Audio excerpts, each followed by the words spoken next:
Bonjour, bonjour à tous ceux ici présents et tous ceux qui nous suivent, disons, en direct, mais aussi ceux qui regardent cette conférence en replay. En tant que président de l'association Bienvenue à la ferme et vice-président de la Chambre d'agriculture 84, il me semblait important de proposer dans le cadre de MedAgri des conférences et des rencontres autour des circuits courts et des bienvenus à la ferme. D'autant plus que la demande de vente directe des producteurs aux consommateurs est croissante. Pour plus de qualité, plus de fraîcheur, mais aussi plus de respect de l'environnement et plus d'autonomie alimentaire. Mais la vente directe peut prendre plusieurs formes et depuis quelques années, c'est un facteur d'innovation sur nos exploitations. Aujourd'hui, je vous propose d'échanger aussi autour de quelques expériences de département et de la région, portées par des agriculteurs de Bienvenue à la ferme ou pas. Nous parlerons donc des distributeurs automatiques de produits fermiers. Ces dernières années, ils se multiplient un peu partout. Il y a d'ailleurs des exposants que vous pouvez aussi retrouver sur MedAgri Online. Mais c'est dans le Vaucluse que la première expérience de distributeur collectif a vu le jour, en association avec En Direct de nos fermes, accompagné par la Chambre d'agriculture. Nous parlerons aussi des e-commerce, du e-commerce, parce que nous sommes aussi agriculteurs et nous pouvons vendre en ligne et que cela peut être une voie d'avenir. Nous échangerons autour de plusieurs projets de la région, les magasins collectifs couleur paysanne, l'approvisionnement des cantines directement pour des producteurs agri-locaux, la halle de plan de campagne qui évolue et progresse chaque année, et c'est aussi peut-être plus original le partenariat envisageable avec les entreprises privées, a priori loin de l'agriculture, mais qui s'intéressent aux productions locales comme Vinci Autoroute, qui ouvre ses aires d'autoroute à la vente directe par les producteurs locaux, ainsi que des casiers. On vous en dira un peu plus après. Bien entendu, il y a les PAT, plans d'alimentation territoriale, qui sont très demandés par les territoires. Donc, je vais remercier tous les organismes, les organisateurs de MedAgri, tous les financeurs également, André Bernard, président de la Chambre régionale d'agriculture, pour être à l'initiative de ce salon qui peut être maintenant national ou international vu qu'on est en online. Et Georgia Lambertin, présidente de la Chambre d'agriculture Vaucluse, qui nous reçoit dans ses locaux. Et je remercie par avance tous les intervenants à ces conférences. Je vais laisser la parole à Céline Cardinal, à ma droite, responsable d'unité circuit court de Bienvenue à la ferme alimentation de la Chambre d'agriculture de Vaucluse pour l'animation de ces conférences. Bonjour à tous. C'est une organisation tout à fait nouvelle. Donc nous sommes en direct sur MedAgri Online. Ces conférences seront donc rediffusées en replay. Et aujourd'hui, nous allons parler donc de circuits courts, de vente directe, mais pas uniquement, pour des agriculteurs, pour vous, et pour préciser tout ce qui peut être innovant dans la vente directe et les circuits courts. Donc, si le sujet vous a intéressé, a posteriori, vous pouvez dire à vos voisins, à vos amis que ces conférences seront rediffusées. Au programme, André Seri en a déjà parlé. Nous allons d'abord parler d'une expérience qui est unique en France, qui a été portée par l'association En Direct de nos fermes et la Chambre d'agriculture du Vaucluse. Donc une association de producteurs avec des distributeurs automatiques et qui approvisionne à la restauration collective. Ensuite, nous parlerons e-commerce plus en général avec Anne-Pite de la PCA qui interviendra. Alors là, elle interviendra à distance, donc c'est encore une autre étape de prouesse technique ou de magie technique. On parlera en gros des drives fermiers et de tout ce qui est précommande via un site internet. Et puis nous terminerons par une table ronde pour reparler de ces expériences-là, mais également d'autres expériences qui ont été menées dans le département et dans la région avec différents interlocuteurs. Nous sommes une dizaine autour de la table. Je vous propose de ne pas les présenter tout de suite, mais de les présenter au fur et à mesure des interventions. Normalement, leur nom devrait s'afficher sur l'écran pour mieux les présenter. Pour commencer, donc, je vous propose tout de suite de commencer avec une présentation de l'association En Direct de nos fermes et de ce qui a été mis en place dans le cadre d'un projet financé dans le cadre du FEADER, avec son animateur et coordinateur. Je vais peut-être passer la diapo. Avec donc Guillaume Sinard, qui est chargé de mission circuit court et qui a encadré l'association, mais également Michel Thor, qui est le président de l'association En Direct de nos fermes, et Hervé Larguier, qui est trésorier et membre de l'association aussi, qui témoigneront après un petit film. Je crois que Guillaume, vous nous avez préparé un film de présentation.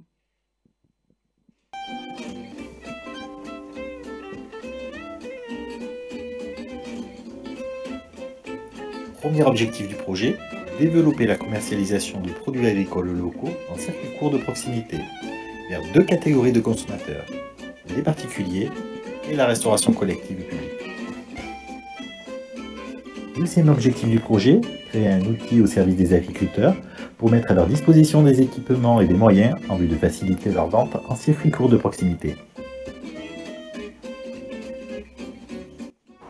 Bonjour à tous, alors je ne vais pas commencer en remerciant tout le monde et en présentant tout le monde puisque tu l'as fait Monsieur Thor, Michel. Je vais surtout, comment vous dire, vous expliquer un petit peu, vous dire la particularité de ce projet-là, c'est que c'est vraiment, ça émane d'un groupe d'agriculteurs. Un groupe d'agriculteurs qui a voulu vraiment se rencontrer, réfléchir ensemble et se dire qu'est-ce qu'on pourrait faire aujourd'hui pour aller vers le consommateur, les besoins du consommateur et comment est-ce qu'on pourrait aller directement vers lui pour vendre les produits au mieux. Donc ce projet-là permet d'avoir le particulier qui peut venir à n'importe quelle heure de la journée. Il peut venir acheter les produits qui sont frais, parfois même qui sont ramassés le matin. Et ensuite, il peut faire son panier comme il l'entend. Et ça, je pense que c'est vraiment important, c'est une attente aujourd'hui, une attente nouvelle du consommateur. Après, vous avez aussi la restauration collective qui attend d'avoir des produits frais. Et puis, avec la loi Egalim, la restauration collective est obligée d'alimenter la restauration collective avec 20% de produits bio, de qualité et sous signe de qualité. Donc ça, je pense que cette démarche-là correspond complètement. Aujourd'hui, je pense que les agriculteurs qui sont là pourraient lever le doigt. J'en vois quelques-uns. Voilà, bien le doigt pour vous montrer qu'ils sont là aujourd'hui avec nous. Voilà, tout à fait. Et puis vous avez aussi, ce projet-là est rentré dans un financement européen. Donc vous avez l'Europe, vous avez la région, vous avez le département. Et l'originalité aussi aujourd'hui, c'est d'avoir une intercommunalité et d'avoir quand même le Grand Avignon et la ville d'Avignon qui ont su jouer le jeu, d'écouter les agriculteurs, d'écouter leurs besoins, de développer leur activité économique sur leur exploitation, mais en plus de ça, de pouvoir accéder aux produits frais pour les consommateurs et les citoyens qui sont dans leur circonscription. Donc je dis bravo et je vous remercie beaucoup au nom des agriculteurs de nous honorer à ce point-là. Merci.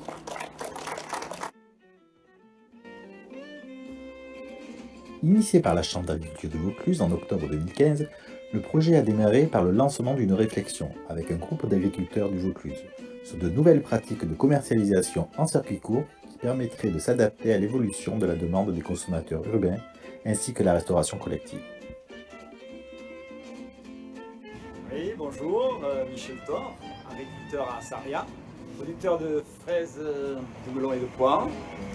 Alors moi, dans ce projet, il m'a intéressé parce que, en étant déjà en vendant sur les marchés de producteurs, et c'est un peu le cas de tout notre groupe, j'ai été intéressé par ce projet pour continuer de la vente directe auprès des consommateurs, par ce système de casier, de vente par des casiers sur des casiers automatiques, qui me semble et qui est un beau projet et qui satisfait le plus grand nombre de consommateurs. Ce qui nous permet également en continuant de la vente directe, une rémunération correcte de nos produits qui sont gages de fraîcheur et de qualité. Une association de producteurs en direct de nos fermes a alors été créée en mars 2016 pour construire un projet de mise en place d'une plateforme de regroupement de produits agricoles pour alimenter les distributeurs automatiques de produits fermiers sur Avignon ainsi que la restauration collective.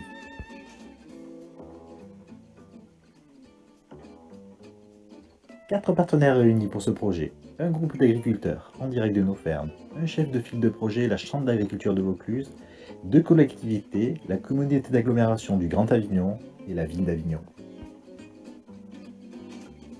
Un financement européen FEADER avec le soutien du ministère de l'Agriculture et de l'Alimentation, de l'Union européenne, de la région Sud et du département de Vaucluse. Alors, l'association En direct de nos fermes, c'est une association de producteurs que nous avons créée par l'intermédiaire de la Chambre d'agriculture du Vaucluse. Et cette association, elle a pour but donc déjà deux buts essentiels, donc promouvoir et vendre des produits locaux sur Avignon. Donc le premier distributeur étant sur Agroparc, hein, bon ça on en a déjà parlé. Le deuxième donc il est ici sur le parking des Italiens. Et puis donc on est là pour vendre des produits locaux, je viens de le dire, mais également pour servir la restauration collective. Et ça c'est important que les enfants du Vaucluse mangent des produits locaux pour qu'ils sachent la saisonnalité des produits. C'est important à l'heure actuelle.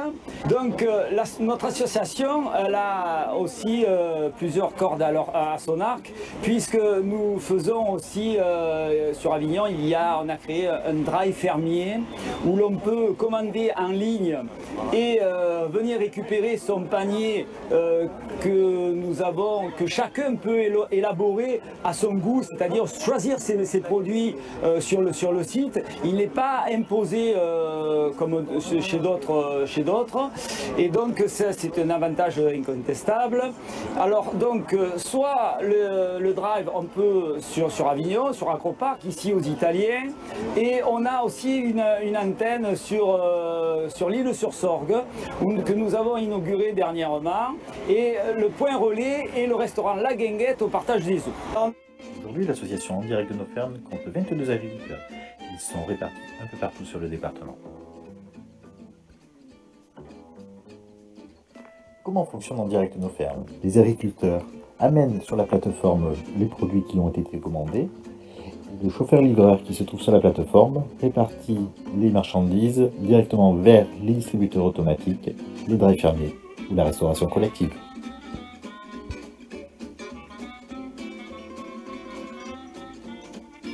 Je suis Hervé Larguier, arboriculteur à Cavaillon. Nous sommes à la tête avec mon frère Laurent d'une dizaine d'hectares. L'exploitation est ancienne puisqu'elle a été créée par mon grand-père après la Deuxième Guerre mondiale. Donc nous sommes la 3e génération à exploiter. On produit essentiellement des pommes, des poires et après plus confidentiellement des prunes et un atelier de kiwi qui a été mis en place récemment. Le circuit court, c'est d'abord consommer rapidement le produit après sa cueillette ou après son conditionnement. Comme les pommes, elles sont stockées mais sont conditionnées rapidement et vendues rapidement. Ça permet aux gens de ne pas gaspiller. Et ça c'est énorme parce que souvent quand vous achetez des produits, ils ont été conditionnés ou ils viennent de loin, ils ont plusieurs jours de transport, donc ça ne favorise pas la fraîcheur. On est en train de regagner cette confiance vis-à-vis des consommateurs locaux, de nos clients, et ça je pense que c'est aussi gratifiant.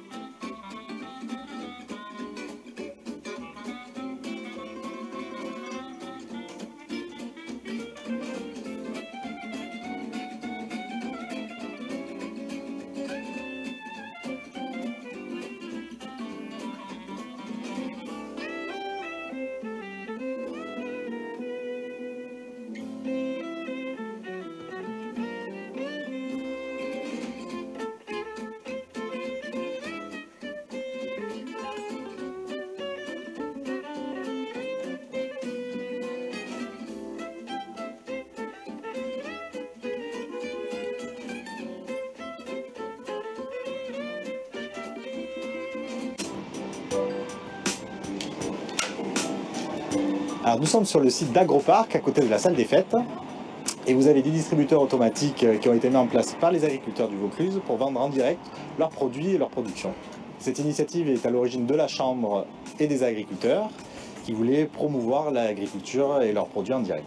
Mais nos agriculteurs sont très satisfaits parce que le distributeur se vide plusieurs fois par jour et nous sommes obligés de le remplir au moins 2 fois par jour complètement.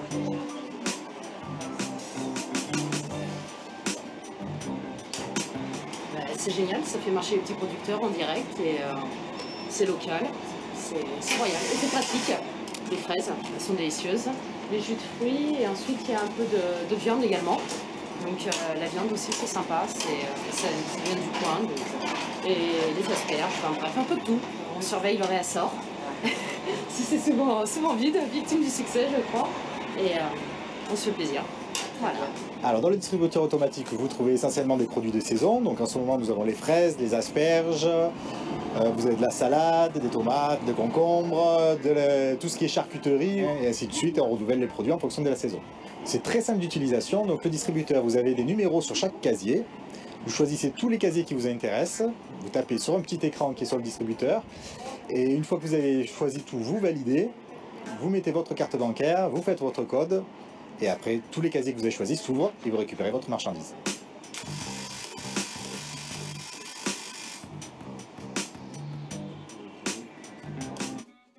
Au cours du projet, 200 casiers ont été mis en service entre avril 2017 et avril 2019. 105 casiers sur le site d'Agroparc à Montfavet, 95 casiers sur le site du parking des Italiens à Avignon. 3 ans que le projet fonctionne. Quelques exemples de ce que l'on a retenu. Comment bien choisir son emplacement? D'abord, le nombre de passages de clients. Si par exemple vous mettez votre distributeur sur un parking dans un pôle d'entreprise, vous aurez 2 passages par jour, un le midi, un le soir.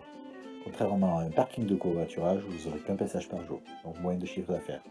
La visibilité est aussi quelque chose d'important.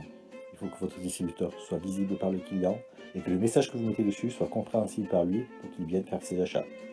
Il faut faire attention à l'environnement et avoir toutes les autorisations pour pouvoir installer aussi votre distributeur sur le lieu que vous avez choisi.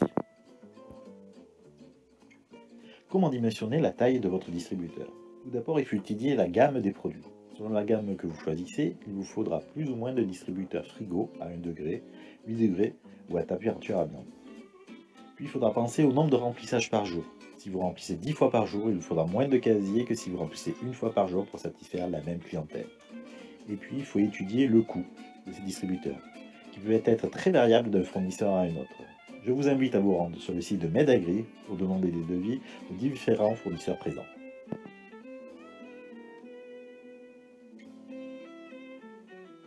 Le fait de vendre sur Internet au travers de plateformes, on se sent quand même concerné et on est dans un projet collectif. Là, par le biais de ces associations, de ce développement, même si c'est avec l'outil Internet, ça nous permet de nouveau de nous regrouper, d'échanger et d'avancer sur ces projets-là. Les différents points relais nous en direct de nos fermes sur le Vaucluse. Le projet Drive est détaillé dans le prochain direct de Medagri Online.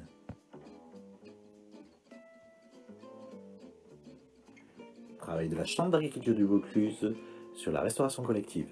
On avait eu beaucoup de retours des restaurations collectives qui disaient mais vous nous dites qu'il y a des produits locaux mais on ne les connaît pas les producteurs autour.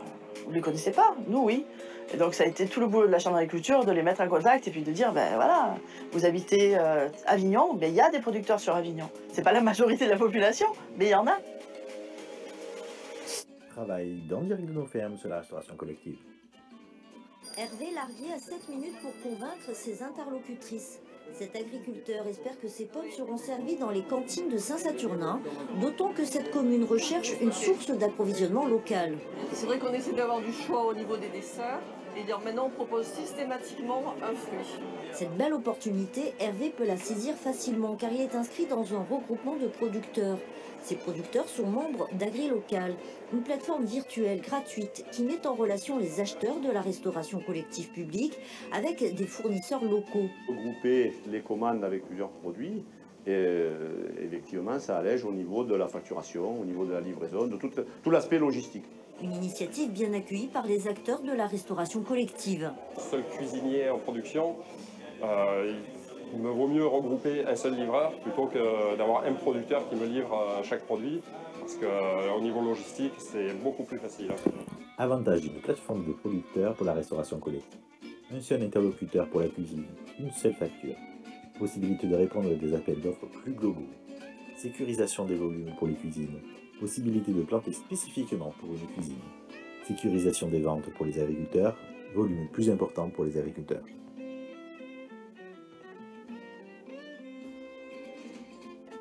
Ce projet a permis d'ouvrir d'autres marchés en direct de nos fermes, notamment un partenariat avec Vinci Autoroute sur l'aire de Montréal-les-Avignon sur la Seine, avec une location d'un distributeur sur 12 ans de 50 casiers. Mais aussi la livraison de produits fermiers à des restaurants, notamment la cafétéria Aereas sur l'aire d'autoroute de Mornas Village. Je suis la 4e génération sur l'exploitation. Et donc, on a une exploitation qui me fait au total 44 hectares en arboriculture, pomme-poire, viticulture, en vin Côte-du-Rhône et avec un petit peu de maraîchage à côté pour la vente directe. Il y a le partenariat avec Areas, le restaurant, qui souhaite travailler avec des producteurs locaux pour faire sa cuisine sur la cafétéria de l'aire d'autoroute de Mornas. C'est un symbole important parce que nous, il n'y a pas d'intermédiaire, donc le client il achète à un prix qui est relativement correct puisque c'est nous le seul intermédiaire. En plus, c'est frais, donc c'est pas quelque chose qui a fait des kilomètres et des kilomètres dans le camion. Moi, je ramasse le matin, je charge. Ce qu'ils ont l'après-midi ou le soir dans l'assiette, c'est du matin même. Je pense qu'en termes de fraîcheur, on ne pourrait pas faire mieux.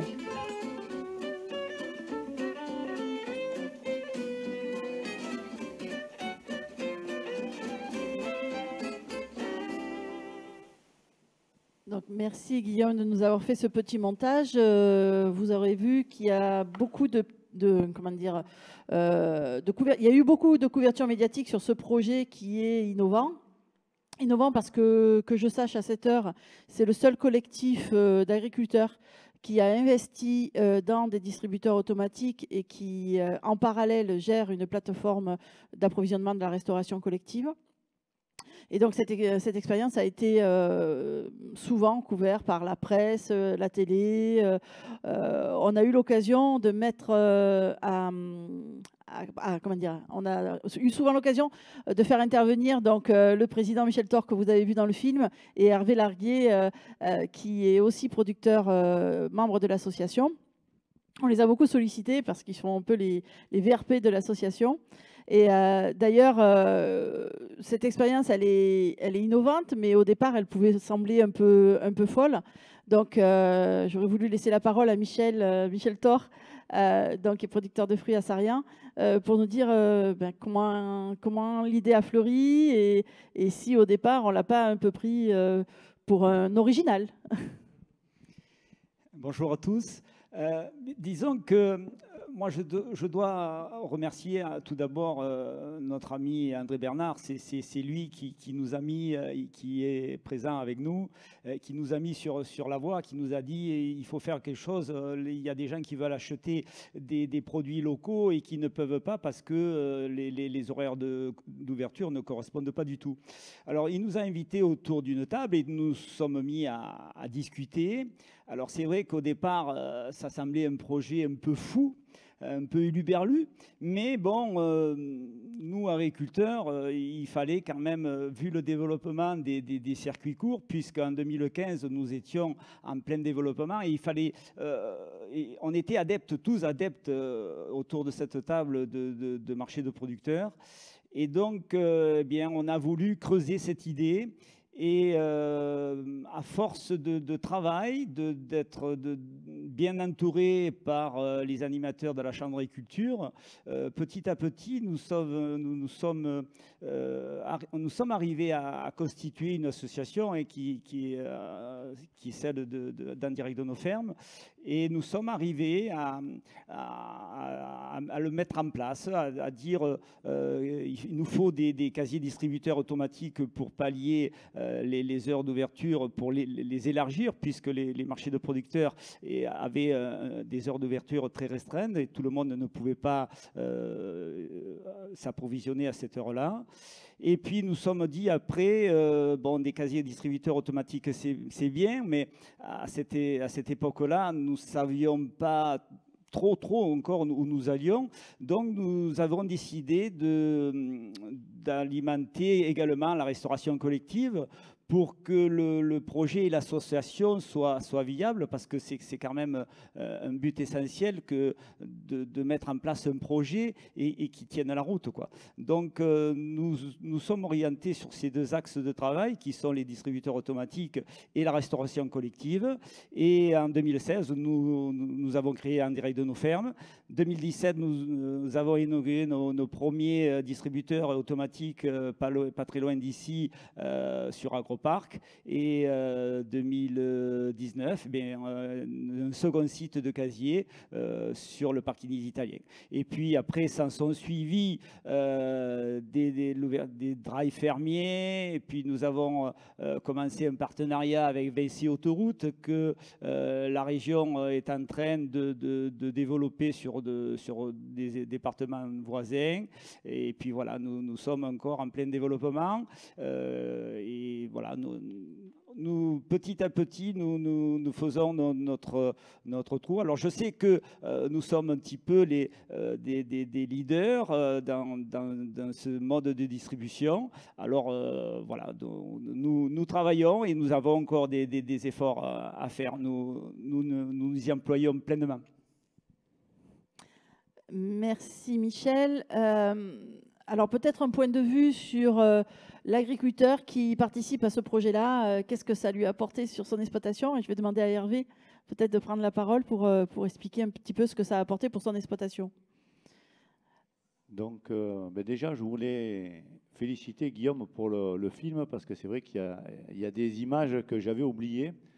Et ça remet un peu les choses en perspective, parce que 3 ans d'existence, c'est très récent, mais ça fait un moment qu'on bosse, quoi. Michel l'a rappelé, et c'est vrai qu'on ne se rappelle pas forcément de nos débuts. Alors aujourd'hui, on livre, le mot est peut-être un peu fort, mais pour les gens qui sont connectés, pour les gens qui vont regarder après la conférence, aujourd'hui, j'ai envie de dire, s'ils ont un projet similaire, ils ont déjà pas mal de choses qui ont été dégrossies par l'association, et j'ai envie de dire, il faudra certainement améliorer ou transformer un peu, mais ils ont quasiment un projet clé en main pour développer le même concept ailleurs.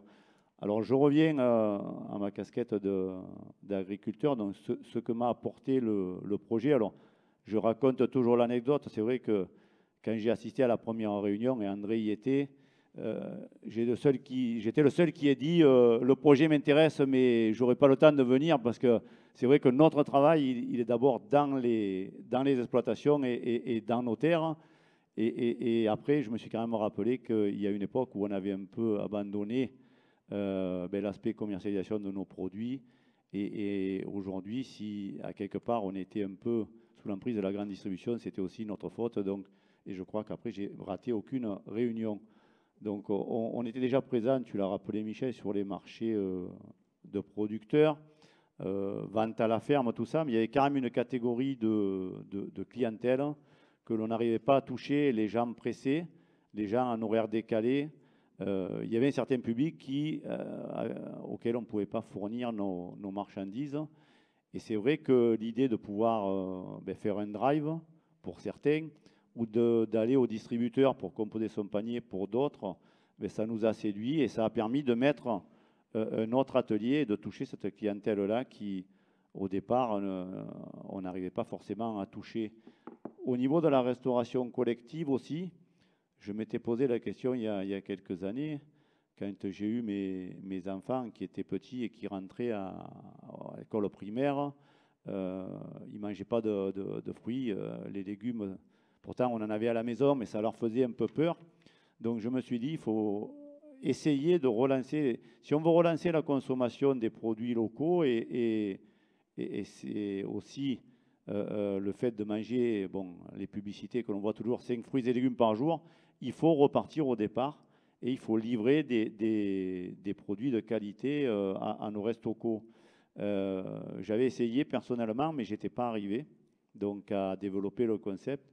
Et c'est vrai que quand AgriLocal a été lancé en 2014, j'ai de suite adhéré à la formule, et je crois que les chiffres parlent d'eux-mêmes. Ils seront peut-être rappelés sur une autre conférence, mais c'est un coup gagnant aussi. Voilà Céline, je te repasse la parole. Merci, merci Hervé. Voilà tout ce qu'on voulait vous présenter sur Un direct de nos fermes. Donc j'ai fait passer quelques diaporamas, quelques diapos sur une synthèse des éléments de l'association et du projet dans sa globalité. Peut-être que vous avez des questions, des choses à rajouter. André, peut-être? Des questions? Si je peux dire deux mots, d'abord, je voudrais, vous remercier de participer à cette table ronde. Deux, de permettre de refaire un peu d'histoire, parce qu'effectivement, Hervé, tu viens de le dire, ça remonte à quelques années en arrière. Je viens de réfléchir. Pour moi, l'histoire démarre il y a 10 ans. Avant que je sois élu président de la Chambre d'agriculture, quand j'étais président de la FDSEA, et à plusieurs reprises dans le train, en descendant, je discutais avec des gens que je connaissais, qui me présentaient d'autres personnes qui étaient avec eux. Et quand je disais que j'étais agriculteur, que je faisais « Ah oui, mais alors comment on peut faire pour vous acheter vos fruits et légumes ?» Je dis « Écoutez, vous allez sur les marchés. Oui, les marchés, moi, je n'ai pas le temps. Quand je rentre le soir, les marchés sont finis. » Donc c'est là, entre-temps, on commençait à voir apparaître les casiers dans certains, j'avais vu les casiers dans certains salons, sur certaines publications. Et c'est là qu'un jour, j'ai dit à Olivier Goher à l'époque, j'ai dit, écoute, il faut regarder, voir comment on peut faire quelque chose. Et l'histoire démarre comme ça. Et puis après, vous avez fait le travail. Et ce que je peux dire aujourd'hui, c'est que je suis très fier de tout le travail que vous faites, que vous avez fait, que vous faites, et qui me montre aujourd'hui que, une fois de plus, quand il y a une volonté et qu'on sait associer les compétences et les moyens, même s'ils ne sont pas très importants, quand on laisse les mettre bien en ordre, on peut faire des choses extraordinaires. Et aujourd'hui, on a rejoint la plateforme agri-locale. Ça a permis de dynamiser la contribution, le débouché pour les agriculteurs et à la plateforme agri-locale de répondre aux attentes des collectivités. Et puis, je vois la société Vinci qui est là. Là aussi, la société Vinci, ben oui, mademoiselle Ducré, Fanny Ducré vient me voir un soir, elle était à l'époque chargée de mission chez monsieur le député, malheureusement disparu, monsieur Césarini. Et elle vient m'expliquer qu'il y avait la French Tech, les startups, tous ces trucs-là. Pour elle, l'agriculture, c'était un peu ringard. Et puis, quand, à la fin de la discussion, je dis, vous savez, nous, dans l'agriculture, on fait plein d'innovations sur les techniques. Hein. Je dis, vous savez, nous, les startups, j'en ai même une, là, vous voyez, on vient de monter un groupe de producteurs, des casiers réfrigérés et tout. Ah bon, voilà. Pourtant, on avait fait de la communication, mais elle ne l'avait pas vu. Et puis, un mois ou deux après, elle m'appelle, elle me dit, elle me met un message, elle me dit, monsieur Bernard, je quitte la French Tech pour rejoindre la société Vinci à la communication. Ben, j'ai dit, belle promotion. Et 3 semaines au mois après, elle me rappelle, elle me dit, j'ai parlé de casier à la direction de Vinci, ils souhaitent, ben, j'ai écouté Olivier Goher, et entre-temps, Guillaume était aux affaires, et c'est parti de là, quoi. Comme quoi, d'une remarque. Moi, je dis toujours que la crise de Covid nous amène à réfléchir différemment. D'une crise, il faut en savoir faire une opportunité. Et de la critique que j'avais des consommateurs dans le train, que je ne trouve pas des produits, je vais les acheter, je ne trouve pas. On a trouvé un début de solution. Et après, avec Fanny Ducré, qui était presque venue pour dire, vous savez, l'agriculture, vous êtes ringard, nous, on est start-up, quoi. Mais j'ai des start-up, j'en ai une. Et ça rebondit. Donc, je crois que c'est ça, la vie. C'est en permanence qu'il faut savoir être prêt à rebondir. Et pour gagner, c'est toujours une équipe qui gagne. C'est jamais un homme seul. Et c'est ça que ce que je veux faire passer comme message, c'est ça. Et après, tu as cherché des moyens à l'agence, au conseil régional. On a mobilisé du FEADER. Le FEADER, c'est quoi? C'est une partie de la PAC qui est recyclée au bénéfice des territoires. Donc là, on est allé chercher des moyens qui existent pour permettre la dynamique du territoire. Donc voilà, quand on sait combiner compétences et moyens, même s'ils ne sont pas très importants, et qu'on sait les assembler, on peut faire des choses extraordinaires. Vous l'avez fait, et je suis fier. Et je peux vous dire, ce n'est pas officialisé encore, parce que ce n'est pas sorti, imprimé au tableau, mais le dossier qui a été déposé par la Chambre du Vaucluse pour en tirer de nos fermes au niveau du concours de l'appel à projet sur le volet B du plan stratégique a été retenu. Il y a 2 dossiers dans la région, un dans le Var et un dans le Vaucluse. Merci pour ce que vous faites et continuons ensemble.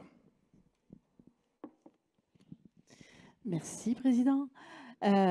Donc, si vous voulez en savoir plus, je crois qu'il que vous pouvez faire appel à vos chambres d'agriculture, hein, quel que soit vos départements.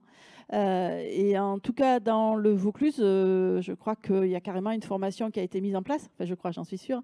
Je vais laisser Guillaume la présenter puisqu'il sera un des acteurs de cette formation avec moi. Oui, donc si vous êtes intéressé, si vous souhaitez mettre un distributeur automatique sur votre exploitation ou faire un groupe de producteurs et utiliser des distributeurs automatiques, eh bien, je vous invite à vous inscrire à la formation qui a lieu le 23 octobre sur Avignon et on vous expliquera tout comment faire et tout pour mettre en place un distributeur automatique. Voilà, inscription avant le 16 octobre, donc c'est vendredi, il faut faire vite. Les places sont chères, en effet. Donc, on a parlé de restauration collective et d'AgriLocal 84. On en reparlera un peu plus tard dans cette conférence. On a parlé également de e-commerce et de drive fermier. Et on va faire quelques minutes, histoire de vérifier la connexion avec notre interlocutrice Anne-Pete Benato de la PCA. Et nous revenons avec cette intervention sur le e-commerce et les possibilités offertes aux agriculteurs et à l'agriculture en général.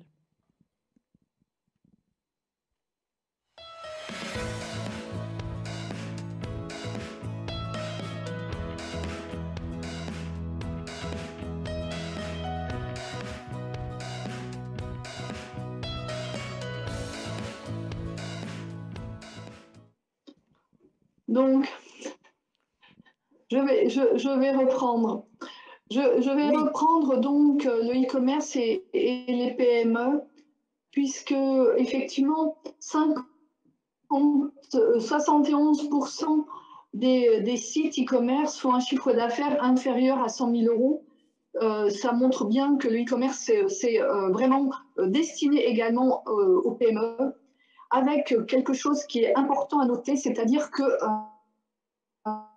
les 57% des e-commerçants ont également un magasin. Donc, on n'est pas en train de réfléchir, comme je vous disais tout à l'heure, un canal ou l'autre, on est bien en train de réfléchir globalement ces magasins qui est perceptible. Donc, on est bien d'accord que le e-commerce est un prolongement d'activité, permet de créer des ventes supplémentaires, c'est un support de communication et il faut vraiment le penser non pas forcément uniquement comme une fin en soi, mais dans sa gestion globale d'entreprise. Passons maintenant à l'alimentation en général.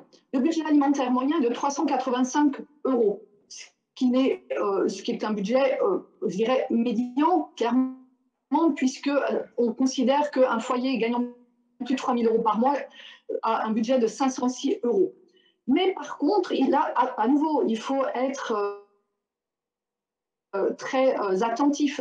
On se rend compte qu'il y a de la concurrence un petit peu toutes azimuts. Alors, par exemple, les groupes coopératifs qui ont vraiment des ambitions, qui les affichent et qui sont des concurrents à devenir, avec par exemple terredeviande.coop. La livraison de repas qui vient aussi en confrontation avec le e-commerce. On est sur quelque chose de tout près. La GMS qui part à la reconquête de ses parts de marché avec par exemple Carrefour qui s'est fixé un objectif à 2020 de 5 milliards de chiffre d'affaires et une augmentation de sa part de marché de 20% d'ici 2022. Il a acquis Potager City qui est implanté notamment en PACA, qui est un site qui est en lien avec des producteurs pour de la livraison de fruits et légumes en abonnement et qui a plus de 3 800 points de retrait sur l'ensemble du territoire. Donc on se rend bien compte que ça foisonne d'idées, la technologie permet de faire énormément de choses et il faut faire partie de ce paysage. Côté consommateur, si on s'interroge un petit peu sur quel type de site avez-vous acheté en ligne, sur quel type de site avez-vous acheté en ligne des produits alimentaires, d'entretien ou d'hygiène. Donc là, on est vraiment sur quelque chose de macro et qui touche plutôt la GMS. On a quand même 12% de ventes de produits fermiers ou de terroirs en lien direct avec l'exploitant ou via un intermédiaire. Donc là, on est bien sur les circuits courts, ou la souscription à un abonnement proposant des coffrets ou des box alimentaires, y compris 26%. Les abonnements, on sait bien que c'est un petit pousset, mais quand même, au total, on est à peu près sur 18% d'achats concernant la production. Et à côté de ça, effectivement, on a les mastodontes avec les enseignes de grande surface qui récoltent d'un côté 50% quand c'est en drive, qui, avec de la livraison à domicile, récupèrent quand même 16%, ce qui montre bien l'importance de la livraison à domicile. Et on a également le drive piéton qui est tout récent. Vous savez, ce sont ces relais en centre-ville pour des achats à piétonniers qui ont déjà acquis 9% de part de marché. Voilà à peu près le paysage, avec comme objectif pour l'internaute, pour le client, la praticité, 85%, son pouvoir d'achat, 60%, 74%, mais l'exclusivité de l'offre. Et là, à nouveau, ça nous concerne. Acheter des produits qu'on ne retrouve pas ailleurs, avoir des services qu'on ne trouve pas en magasin, des idées recettes, des kits repas. Alors là, à nouveau, des recettes, kits repas, on est sur un segment qui est en concurrence avec les drives et les achats en direct producteur, puisqu'on est à nouveau sur du kit-talk ou autre, tout ce qui concerne je dirais, l'achat de produits quasi préparés pour ces repas.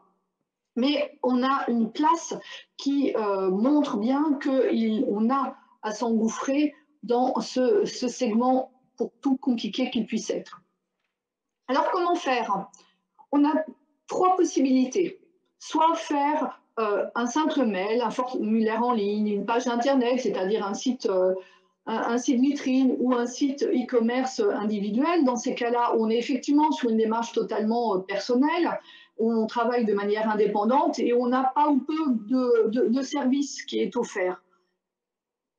On a aussi, alors quand je dis pas ou peu de services offerts, on a souvent la banque qui va proposer un service de paiement en ligne, on va avoir d'autres qui offriront d'autres services, mais effectivement, on n'a pas beaucoup de visibilité sur la toile puisqu'on est avec son nom de domaine seul à se battre parmi les 200 000 sites qui existent. On a ensuite un outil Drive en marque blanche ou sous la marque Drive Fermier que vous connaissez tous bien, qui est le segment de Bienvenue à la ferme, où là on est dans un cadre collectif qui est bien établi avec une charte, mais on a une visibilité, on a la visibilité de la marque et on a un réseau qui est implanté sur le territoire. Et enfin, on a la marketplace, où là, à nouveau, on est sur une démarche individuelle, mais on est dans un tout qui va offrir de la visibilité, de l'apport commercial. Vous connaissez tous probablement vente privée, Cdiscount, Amazon. On est là avec des généralistes, mais on a également du Locavor, du Pour de Bon, qui eux sont spécialisés sur la partie alimentaire. Donc dans les deux cas, on a bien la possibilité d'avoir son trou de faire son trou dans la marketplace avec une vraie réflexion à avoir sur ce que l'on souhaite. Le confinement. Alors là, les enseignements sont intéressants parce qu'on se rend bien compte que le confinement a fait changer complètement notre manière d'acheter et on se retrouve avec 41 millions d'acheteurs qui ont fait des achats en ligne au deuxième trimestre, qui ont utilisé essentiellement le magasin pour de l'alimentation et des produits de grande consommation, qui se sont mis à acheter des produits frais alors qu'on était souvent en gêne jusqu'à présent sur des produits basiques, avec du coup des fruits, des légumes, la boucherie, etc., etc. Ils ont trouvé que c'était intéressant. On a une surreprésentation des foyers retraités, ce qui n'a pas été forcément simple parce qu'il a fallu les aider à faire leur premier pas sur la toile. On a trouvé l'intérêt, c'était des produits qui n'étaient pas touchés, la distanciation, le fait qu'il y ait de la livraison à domicile. Mais par contre, il y a eu de la déception, des listes de courses qui n'étaient pas respectées, souvent incomplètes, la saturation de créneaux, un service au retrait qui était parfois approximatif, etc. etc. Donc, effectivement, il y a eu je dirais un gros report sur le e-commerce, mais on s'est rendu compte qu'une fois que cette phase de confinement s'est terminée, peu à peu, les gens ont repris leurs habitudes et sont retournés sur leur créneau de distribution plus traditionnel, avec effectivement encore un résidu, heureusement, je dirais, pour les drives, mais il y a une baisse vraiment significative du chiffre d'affaires à la fin du confinement. Si l'on parle du drive fermier, qui est quand même le segment de Bienvenue à la ferme. Je vais vous donner quelques points clés de succès. Alors, le b.a.-ba, c'est le parking. L'emplacement. Si on est mal placé, c'est comme pour un magasin physique. Si on est mal placé, vous savez très bien que les gens ne tournent pas forcément la tête. Il faut une gamme qui est diversifiée, riche en produits frais. C'est pour ça que les gens viennent sur des drives fermiers. Donc, la viande, les fruits et légumes, les produits laitiers. Les autres sont des produits complémentaires, avec des produits bio, mais pas uniquement des produits bio. Il y a eu quelques tentatives qui ont été faites. Souvent, le consommateur considère que la gamme, du coup, est un petit peu trop limitée et donc attend plutôt du conventionnel plus du bio. Et il faut être en adéquation avec les attentes des clients et donc ne pas hésiter à faire des enquêtes de façon très périodique. De manière interne, en termes de gestion de groupe, il faut une cohésion de groupe, avoir des rôles prédéfinis. Qui va s'occuper de l'outline, des relations clients, des relations avec la banque, etc. Il faut qu'il y ait une adhésion globale de l'objectif commercial avec une politique de prix. On ne peut pas avoir un producteur qui a un positionnement très élevé et l'autre qui va faire des promotions en permanence. Il faut de la rigueur dans les livraisons, une amplitude pour le retrait.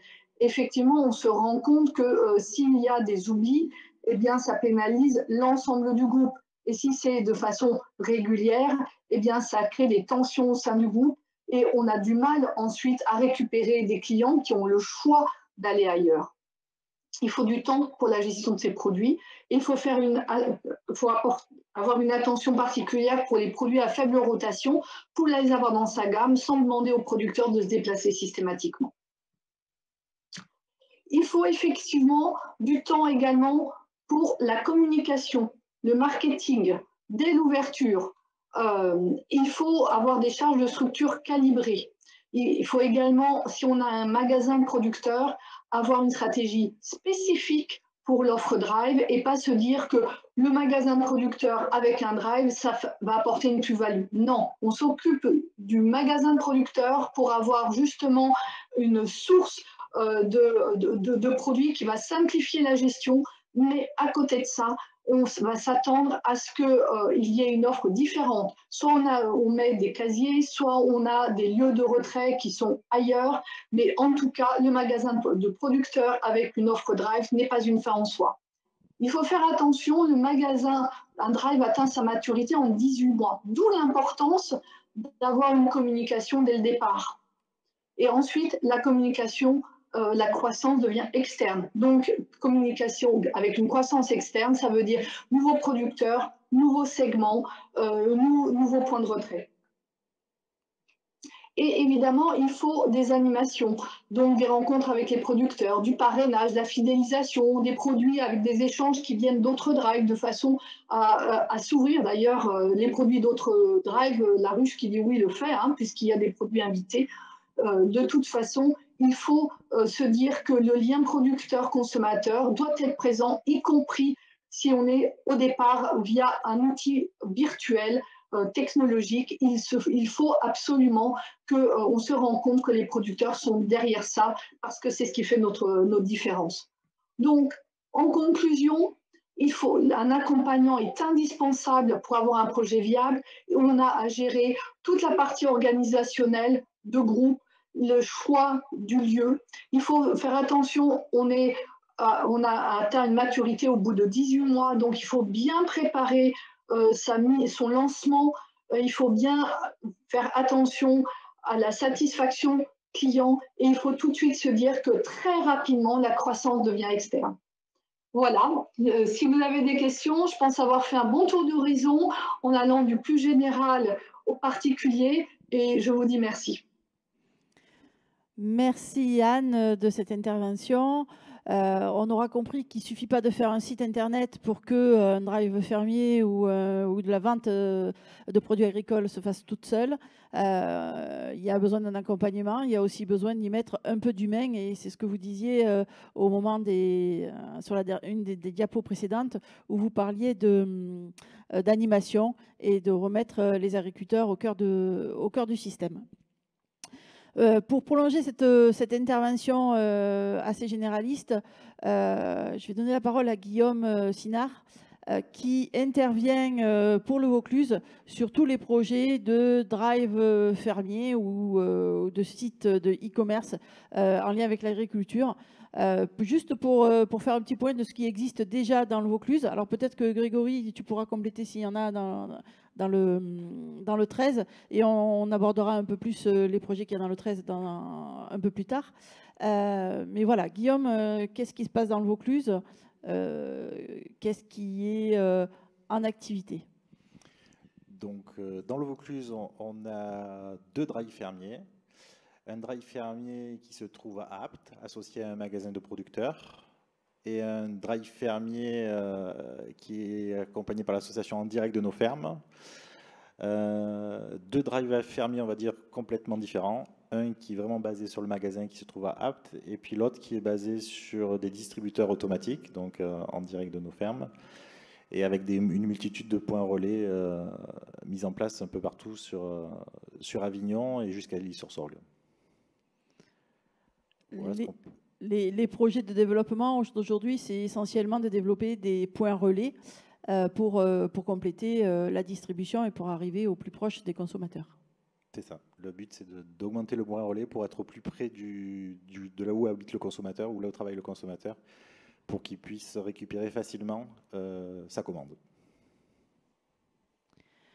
Alors, je voulais compléter cette intervention très théorique par le sentiment d'un agriculteur et de l'association En Direct de nos fermes qui a été très sollicitée pendant le confinement. Pardon, excusez-moi, je cherchais le terme.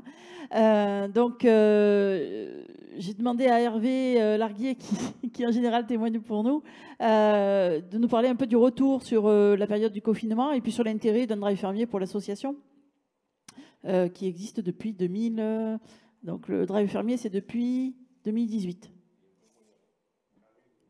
Et en plus, vous êtes point relais. Vous avez été point relais. Oui, donc au niveau du drive, alors c'est quand même assez particulier. Bon, la situation sanitaire est particulière. Et c'est vrai qu'à un moment donné, de mémoire, je crois que c'est le 14 mars, quand on va dire tout s'est arrêté. Personnellement, au niveau de l'exploitation, on avait déjà des marchés qui étaient engagés donc envers les collectivités, et on s'est retrouvé avec, on va dire, pas mal de volume encore au niveau de nos productions de pommes à commercialiser.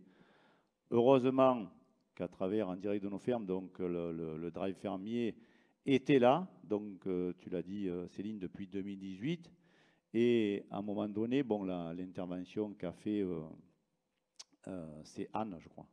Voilà, juste avant, a bien fait ressortir donc l'explosion au niveau de la demande en fruits et légumes frais des consommateurs.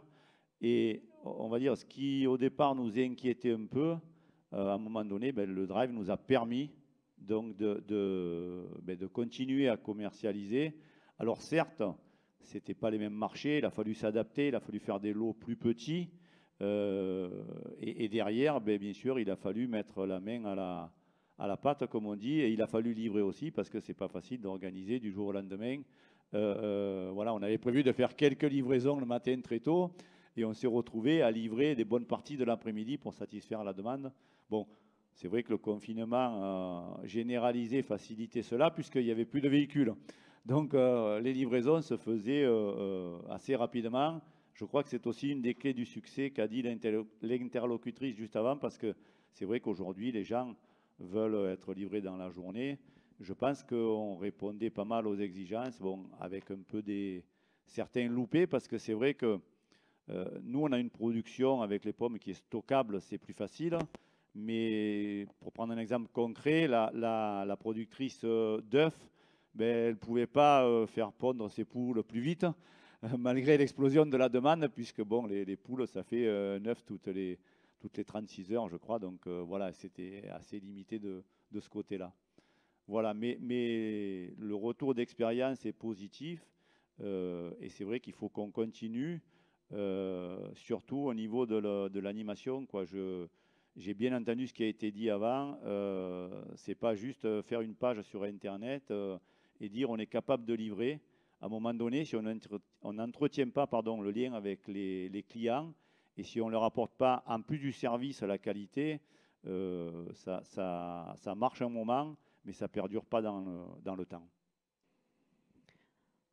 Merci de ce témoignage à la fois de l'association et individuel. Je crois que la période de confinement a été pour tous une période de grosse pression et de grosses demandes des consommateurs. Grégory Galtier, vous êtes responsable circuit court à la Chambre des Bouches-du-Rhône. Et je crois que vous avez eu la même pression au niveau des demandes, au niveau des drives et au niveau en général des demandes de vente directe. Oui, c'est exact. Alors, on a eu 2 expériences de drive vraiment liées au confinement et elles se sont créées fin mai et début juin pour 2 halles. Donc la halle de plan de campagne qui existe depuis plus d'une dizaine d'années et la halle de la Barrasse qui devait ouvrir 2020 sereinement et c'était beaucoup plus compliqué. Donc on a voulu répondre très rapidement à la demande et aussi bien des consommateurs mais des producteurs qui étaient là pour vendre, mais pas de capacité de pouvoir ouvrir un marché sereinement. Et la solution du drive s'est présentée à nous. Et pendant toute la durée de ces fonctionnements-là en halle, on a eu une double organisation, en drive classique et les halles ouvertes pleines. Et c'est vrai que ça a été un peu un bouleversement pour les producteurs qui n'avaient pas l'habitude, en tout cas chez nous, de gérer cette double mécanique, mais très intéressante parce que ça offre de nouvelles perspectives. Bon, je crois qu'on développera tout à l'heure le projet de la halle de campagne et du drive fermier qui a été associé. Là, déjà, ce qu'on peut vous dire aujourd'hui au niveau des chambres d'agriculture, c'est que pour en savoir plus, vous avez un projet de création de drive fermier, eh bien, les chambres d'agriculture de la région se sont organisées pour proposer des formations. Alors, ça prend un petit peu de temps puisqu'il faut s'organiser. Vous l'avez compris, il n'y a pas que le site internet, il y a également toute l'organisation, toute la logistique et l'usage aussi du site. Donc, il y a des formations un peu partout dans la région. Le Vaucluse en propose, mais aussi les Bouches-du-Rhône, les Alpes-Maritimes, le Var. Vous pouvez trouver toute l'offre de formation sur le site des chambres d'agriculture PACA. Pour le Vaucluse, fort de notre expérience, on a aussi souhaité mettre en place des accompagnements personnalisés. On va dire s'il y a des groupes qui sont intéressés pour monter un drive fermier, on a les moyens de les accompagner dans le cadre d'un projet FEADER qui cherche à mettre en réseau des drives fermiers pour les particuliers, mais aussi pour la restauration commerciale, avec, en fonction des besoins des groupes, des études de faisabilité, que ce soit en termes d'organisation, de coûts. On est très attentif aussi aux points à améliorer sur les organisations. Et le projet va jusqu'à la mise en place et la coordination et jusqu'au plan de financement. Ce sont des outils innovants et il y a des possibilités de financement, donc ne pas hésiter à nous solliciter.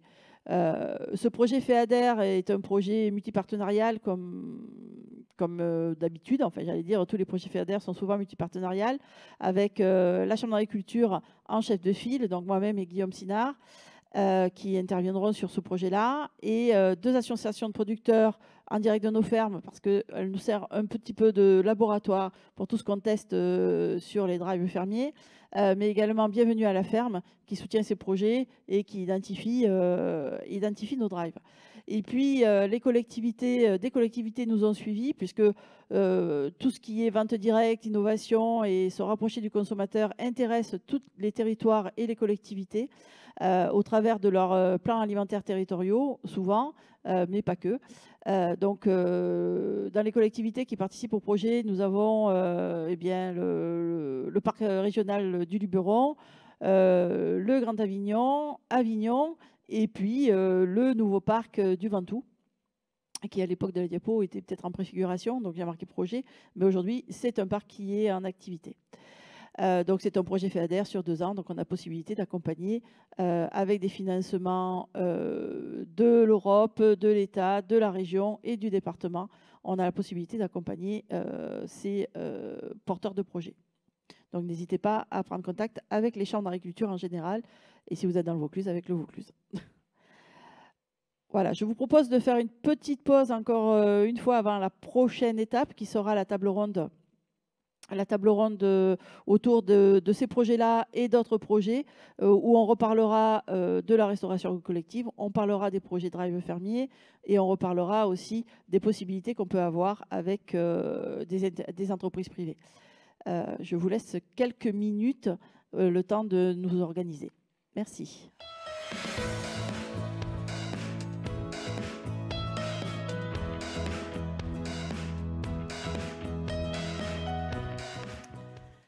Nous reprenons le fil de nos conférences de l'après-midi autour des innovations en circuit court. Nous avons vu précédemment l'expérience menée par l'association En Direct de nos fermes avec des distributeurs automatiques.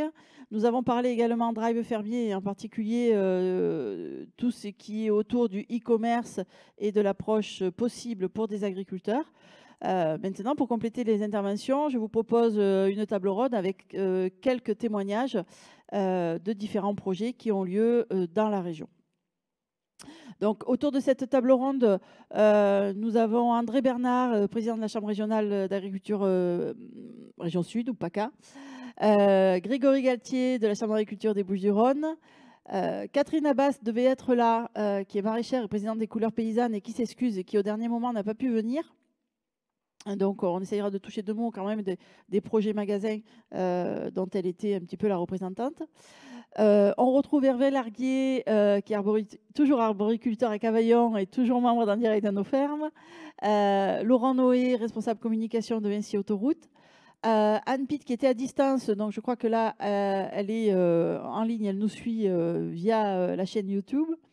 Pauline Ricard du conseil départemental du Vaucluse, Guillaume Sinard qui est de la Chambre d'agriculture de Vaucluse aussi, André Seri qui est donc le président de Bienvenue à la ferme, vice-président de la Chambre d'agriculture, et Michel Thor qui est producteur des fruits à Sarriá, président de l'association En Direct de nos fermes. Alors l'ordre, j'ai juste mis dans l'ordre alphabétique. Hein, il n'y avait pas d'ordre particulier, j'ai juste choisi l'ordre alphabétique pour que tout le monde soit content. Et j'animerai avec Olivier Goer cette table ronde, je lancerai les interventions et Olivier Goer nous fera part des questions que vous pouvez noter sur le chat. Donc n'hésitez pas à laisser des questions, on les relaiera en direct. Et voilà, donc la table ronde, nous essaierons d'aborder tous les aspects. Donc, pour commencer, donc, Catherine Abbas devait être là pour nous parler des marchés, des magasins de producteurs qui sont à Valençol, Venelle et Manosque, qui sont sous forme coopérative.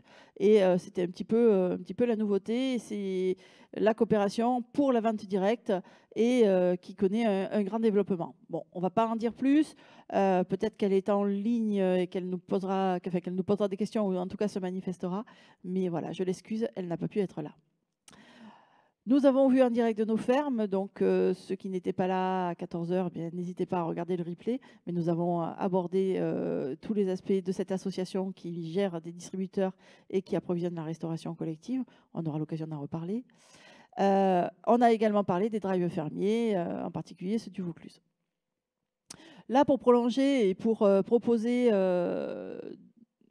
une voie de diversification aux agriculteurs qui nous regardent et à tous les agriculteurs en général, j'ai voulu qu'on reparle de restauration collective parce que avec l'évolution des demandes, eh bien, on se rend compte qu'il y a un vrai marché autour des restaurations collectives, en particulier depuis la loi Egalim. Mais je vais laisser plutôt que d'en parler moi-même, je vais laisser plutôt des témoins en parler.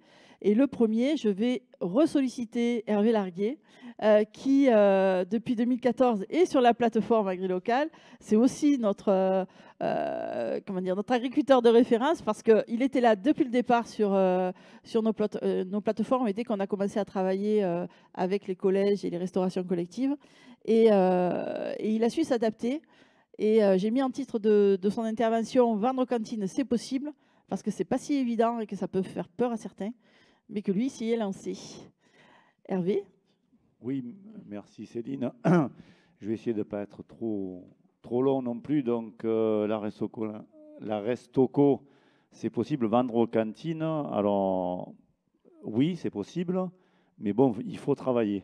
C'est vrai que Depuis 2014, c'est pas Pauline à côté de moi qui va me démentir, mais on s'y est collé. Au départ, il a même fallu convaincre les responsables, les gestionnaires que c'était possible, parce que certains se demandaient comment on allait faire. Et je me rappelle être allé, je crois, au moins 2 fois, donc présenter mon exploitation au niveau du département avec une dizaine de gestionnaires à chaque fois. Donc le projet depuis 2014, ça fait 6 ans. Toutes les années, on progresse un peu. C'est vrai qu'il faut l'aborder sous un certain angle. On ne vend pas des volumes conséquents, mais par contre, il y a de la restauration collective tout autour de nous.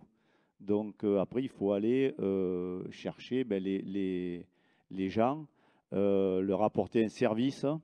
Alors c'est vrai que je reviens là-dessus aussi. Nous, on a la chance d'avoir une production où l'on cueille et où on stocke, et après, c'est un déstockage. Donc c'est plus facile que quand on a une production, par exemple, de légumes, où il va falloir planter la bonne quantité, où on va être plus tributaire de la météo pour les cueillettes, la fraîcheur du produit, et quand même plus de risques quand vous produisez des salades que quand vous produisez des pommes. Donc voilà, au niveau de l'exploitation, on a commencé tout petit. On a commencé par livrer les collèges autour de Cavaillon. Après, on est allé un peu plus loin, on s'est organisé. Et aujourd'hui, on arrive à faire en moyenne 2 tournées par semaine. Donc, on s'est fixé une règle, c'est-à-dire on va livrer jusqu'à 50 km autour de l'exploitation pour pas non plus sortir, on va dire, puisque dans l'agri-local, il y a le local. Et c'est vrai qu'aujourd'hui, le but pour nous, c'est pas d'aller livrer au-delà de 50 km, puisque je pense que dans un autre périmètre et à 50 km de l'exploitation, il doit y avoir une autre exploitation qui, elle, est à côté de la structure collective à livrer et qui doit avoir la main pour livrer. Voilà, le but, ce n'est pas de livrer de partout.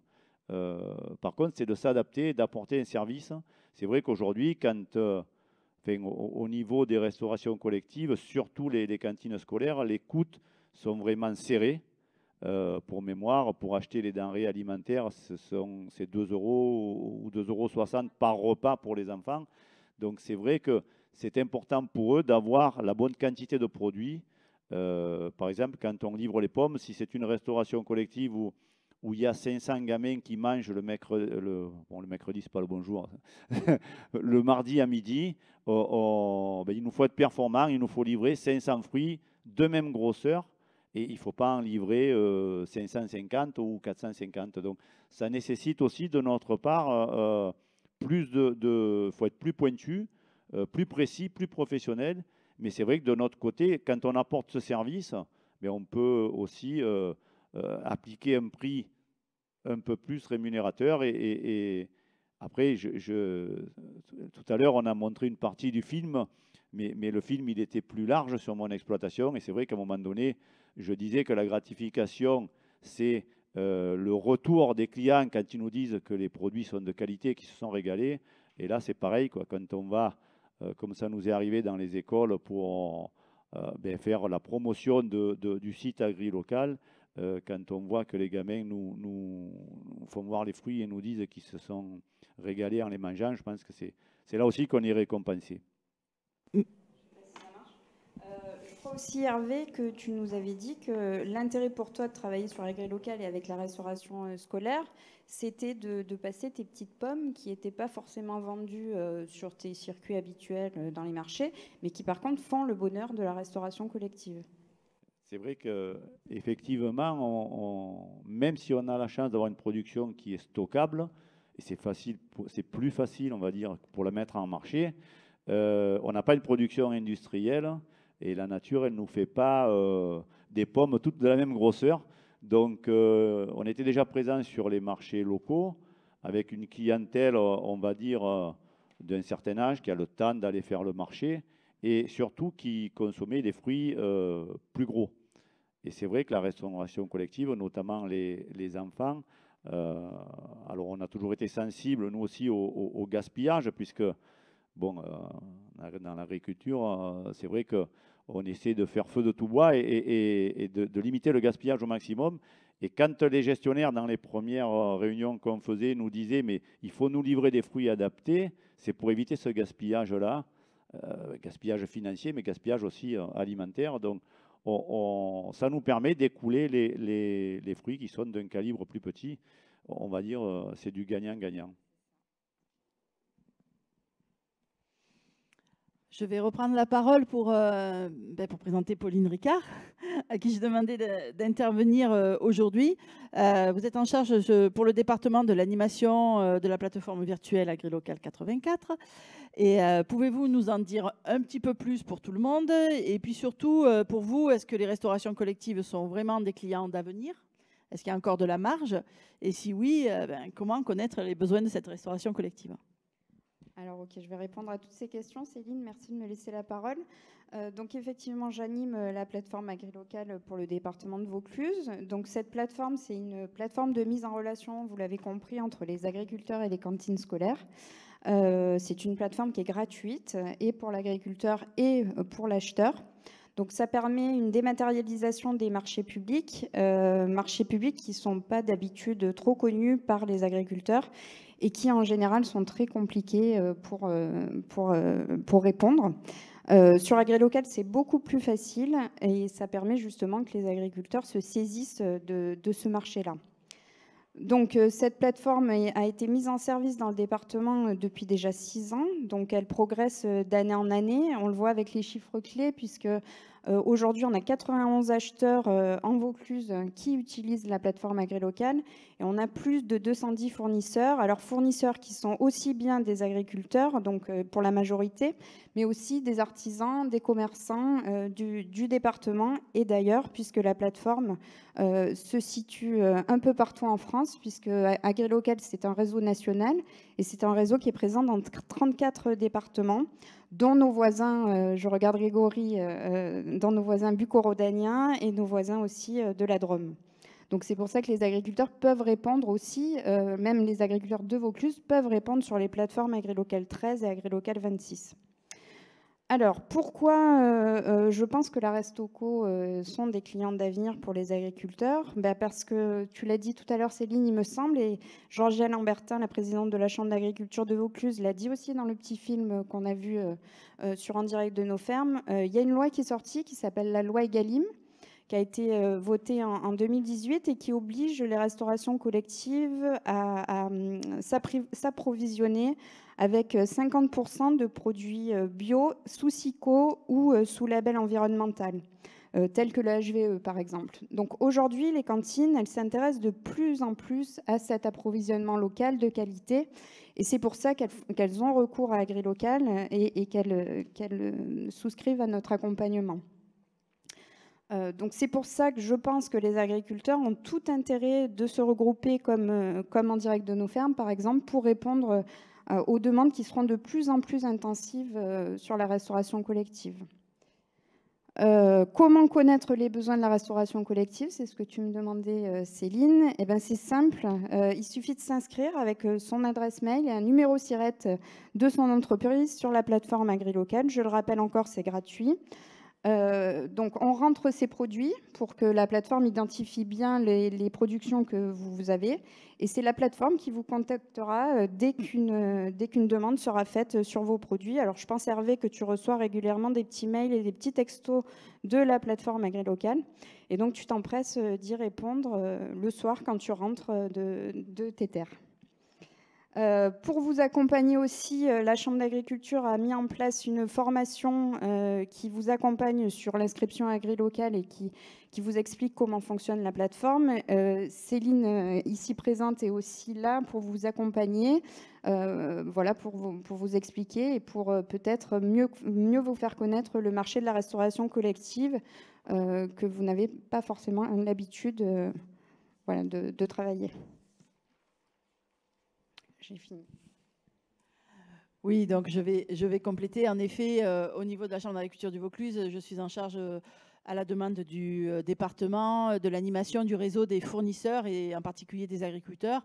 Donc sur les 210 fournisseurs qui sont référencés. Il y en a 170 qui sont des exploitations agricoles en capacité de répondre aux demandes des restaurations collectives. Donc en effet, si quelqu'un veut s'inscrire sur la plateforme et rencontre des difficultés, il n'y a pas de souci, je suis joignable. Mais au-delà du département du Vaucluse, il y a aussi d'autres départements qui sont rentrés dedans, qui sont rentrés dans la grille locale et dans cette réflexion autour de la restauration collective. Donc il y a les Bouches-du-Rhône et il y a également d'autres groupes qu'en direct de nos fermes qui se sont constitués pour faire des plateformes physiques d'approvisionnement de la restauration collective. Et c'est vous, Grégory Galtier, qui êtes en charge du réseau régional des plateformes pour la restauration collective. Pouvez-vous nous dire combien il en existe dans la région et que pouvez-vous nous dire de ce marché au niveau régional? Est-ce que c'est une opportunité pour les producteurs de toute la région? Alors, il en existe 6. Vous les avez sous les yeux. Alors, c'est important parce que tout à l'heure, on se préoccupait de le sourcing pour les consommateurs directs. Ben là, c'est le sourcing pour les collectivités, des collèges, des lycées, des cuisines centrales qui cherchent à se rapprocher des agriculteurs, des plateformes qui sont organisées pour répondre à des marchés publics, pour répondre à des problèmes logistiques. Ça a été évoqué lors de la vidéo. C'est vrai que c'est des problématiques de tous les jours pour l'agriculteur en lui-même, donc essayer de mutualiser ses transports. Et là, les plateformes sont là pour répondre. Alors, ces 6 plateformes, elles ont la particularité de s'organiser un peu entre elles, c'est-à-dire qu'il y a une charte éthique qui a été signée par les 6 plateformes. Et le but de cette charte, c'est de travailler un produit identique, donc des produits locaux de la région, sous signe de qualité. Donc il y a un engagement aussi et de bon respect de concurrence entre les plateformes. Donc c'est important parce que dans le cadre d'un observatoire des circuits courts, on s'est aperçu qu'il y avait des produits d'un département qui descendaient dans un autre. Et à proximité, on avait quand même des producteurs qui étaient en demande. Donc essayer de rationaliser un maximum les transports. Et ces plateformes-là ont la chance de travailler ensemble, d'échanger des produits un peu atypiques. Mais par exemple, du riz, il y en a dans les Bouches-du-Rhône. Donc on essaye de livrer un peu toute la région. Et indirectement sur d'autres produits, comme les alpins, qui sont plutôt bons sur des produits laitiers et carnés. Et nous, dans les Bouches-du-Rhône, on en a beaucoup moins, en tout cas moins disponibles. Donc voilà l'atout de ces plateformes-là qui sont à votre disposition. Et je crois qu'il y a une slide avec les coordonnées. Bon, il y a un petit souci, donc il n'y a pas la slide avec les coordonnées, mais nous les remettrons sur le site. Je vais enlever mon masque. Donc nous avons fait un petit peu le tour pour vous donner un petit panorama sur la restauration collective. Il y a peut-être des questions. Je laisse la parole à Olivier Goer. Oui, donc le sujet de l'atelier, c'est les nouvelles opportunités en circuit court pour les agriculteurs. Donc j'ai entendu au travers des propos que plus que des opportunités, une nouvelle filière est née pour l'approvisionnement de la restauration collective avec différents acteurs, des acteurs au niveau évidemment de la production qui sont obligés de s'organiser au travers de plateformes pour livrer. Le département qui est un acteur important évidemment pour ces restaurations collectives mais aussi en termes de facilitation de la relation entre les producteurs et les restaurations collectives. Et puis les restaurations collectives qui sont en bout de chaîne, enfin en tout cas juste avant les usagers de la restauration collective. Donc véritable filière, j'entends aussi au travers de ce qui a été dit, un besoin du coup de se professionnaliser au niveau de chaque étape, et notamment Monsieur Hervé Larguier, au travers de vos propos, vous avez dit il faut travailler pour travailler avec la restauration collective. Donc j'imagine que vous travaillez peut-être pas beaucoup avant, ou plus sérieusement, est-ce que j'avais une question à vous poser par rapport à tout ce que vous nous aviez décrit en termes d'organisation à mettre en place, de sélection des produits adaptés à la restauration collective, est-ce que c'est une activité qui est économiquement rentable pour un agriculteur? Alors, pour répondre à la question, moi d'abord, quand j'ai dit qu'il fallait travailler, oui, bien sûr, on n'a pas commencé le jour où on a servi la restauration collective. Travailler, c'est qu'il avait fallu se déplacer et aller au-devant des gens. Le département avait ce projet-là, mais encore fallait-il en face qu'il y ait des interlocuteurs pour dire c'est possible. Voilà, le le gros du travail, il était là. Après, pour répondre à la question, au niveau du professionnalisme, on était professionnel avant aussi, mais disons que c'est une approche différente dans le sens où on a été obligé de travailler différemment et surtout, pour l'exemple précis des pommes, c'est-à-dire dans une caisse, on ne pouvait pas mettre des pommes de 200 grammes et des pommes de 100 grammes. Donc voilà, la difficulté, elle a été là. Il a fallu vraiment, pour nous, ça a été l'investissement dans un outil qui permette de séparer bien précisément les fruits. Et après, aussi, à un moment donné, c'est un marché particulier dans le sens où, quand on s'engage, derrière, la collectivité, elle a besoin de ce produit-là. Et souvent, elle n'a pas trop de place pour le stocker. Donc, vous engagez à livrer le jeudi, il faut livrer le jeudi ou éventuellement le mercredi.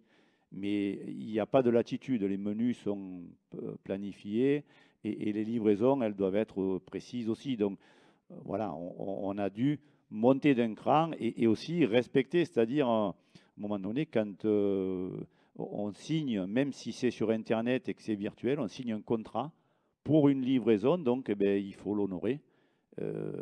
Voilà, comme dans tout commerce, le client passe avant tout, mais encore plus, je crois, à ce niveau-là, parce que derrière, ce n'est pas qu'un ménage, c'est toute une collectivité qui attend. On sent dans vos propos, je dirais, tout le travail, toute l'expertise qu'il faut quand même pour travailler avec cette restauration collective. Alors, une question pour Madame Pauline Ricard, peut-être. Finalement, comment les agriculteurs peuvent connaître aussi bien que Hervé Larguier les besoins en termes d'approvisionnement, de produits, de conditions logistiques? Qu'est-ce que vous faites au niveau du département pour favoriser ce genre d'échange? Alors cette question tombe bien parce que justement j'avais complété le propos d'Hervé Larguier. En fait, c'est une rencontre, quand on parle du travail qu'il y a à faire, c'est ce travail-là d'interconnaissance entre les deux mondes. Et c'est le travail qu'on a développé sur le département de Vaucluse, comment ces deux mondes peuvent se parler, discuter, connaître les contraintes de chacun. Et c'est pour ça que chaque année, on fait un événement qui s'appelle le Forum AgriLocal 84, où on invite donc l'ensemble des restaurations collectives inscrites sur AgriLocal et l'ensemble des fournisseurs. Donc il y a une petite présentation de ce qui s'est passé dans l'année avec des chiffres clés.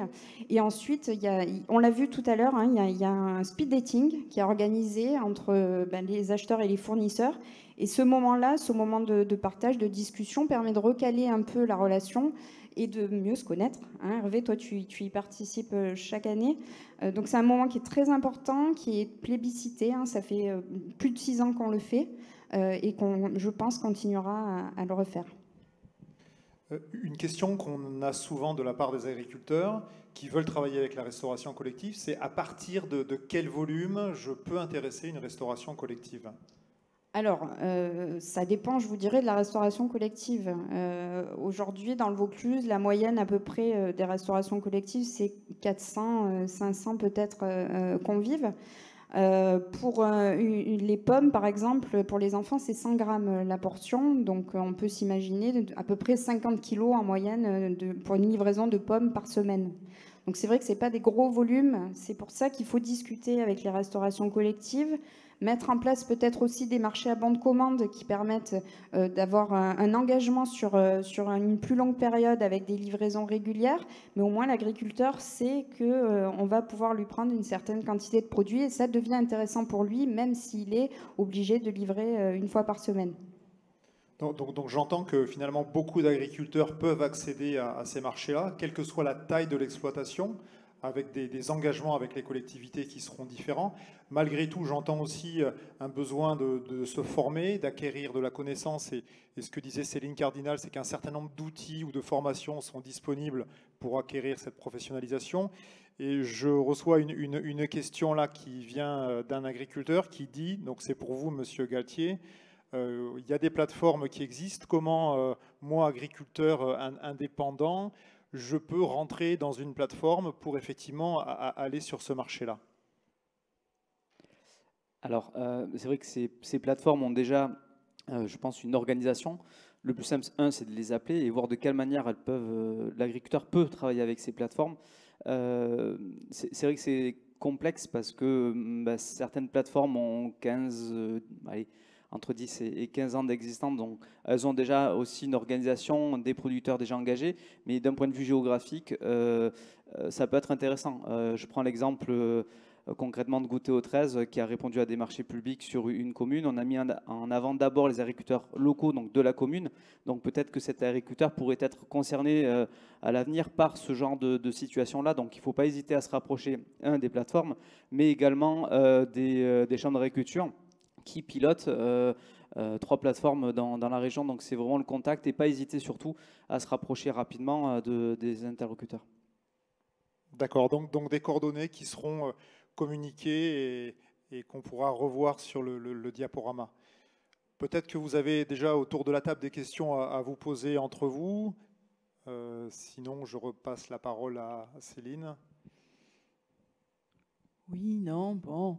Oui, on va continuer, mais on a encore quelques sujets à aborder, et, sans être trop pressé par le temps, mais quand même.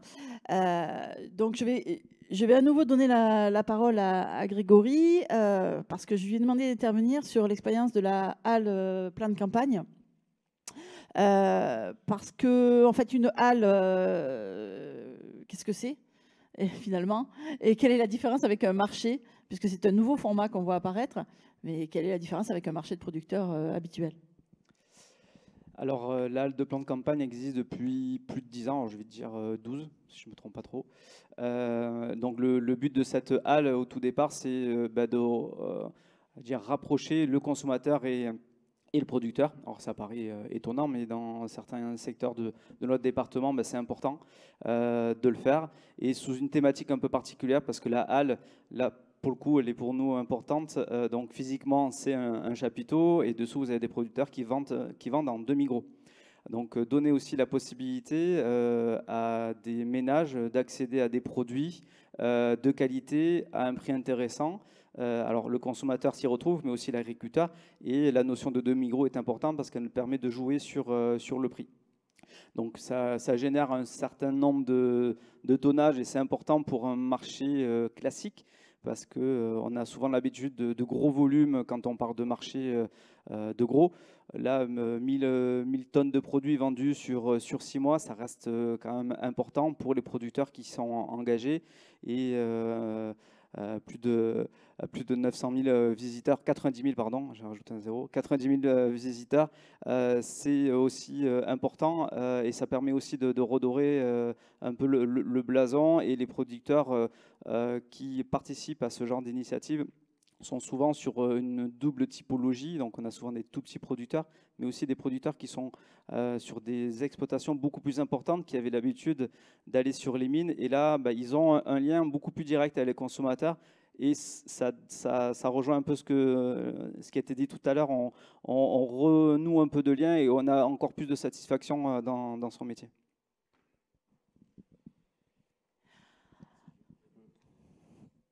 Venir, s'il te plaît, pour donner un complément sur la halle où je participe. Il ne faut pas faire peur aux consommateurs. Ce n'est pas une halle de gros où les consommateurs achètent une palette de tomates. Hein. C'est du demi-gros quand même. C'est important de le souligner. Alors, on a toujours tendance à prendre ce terme-là.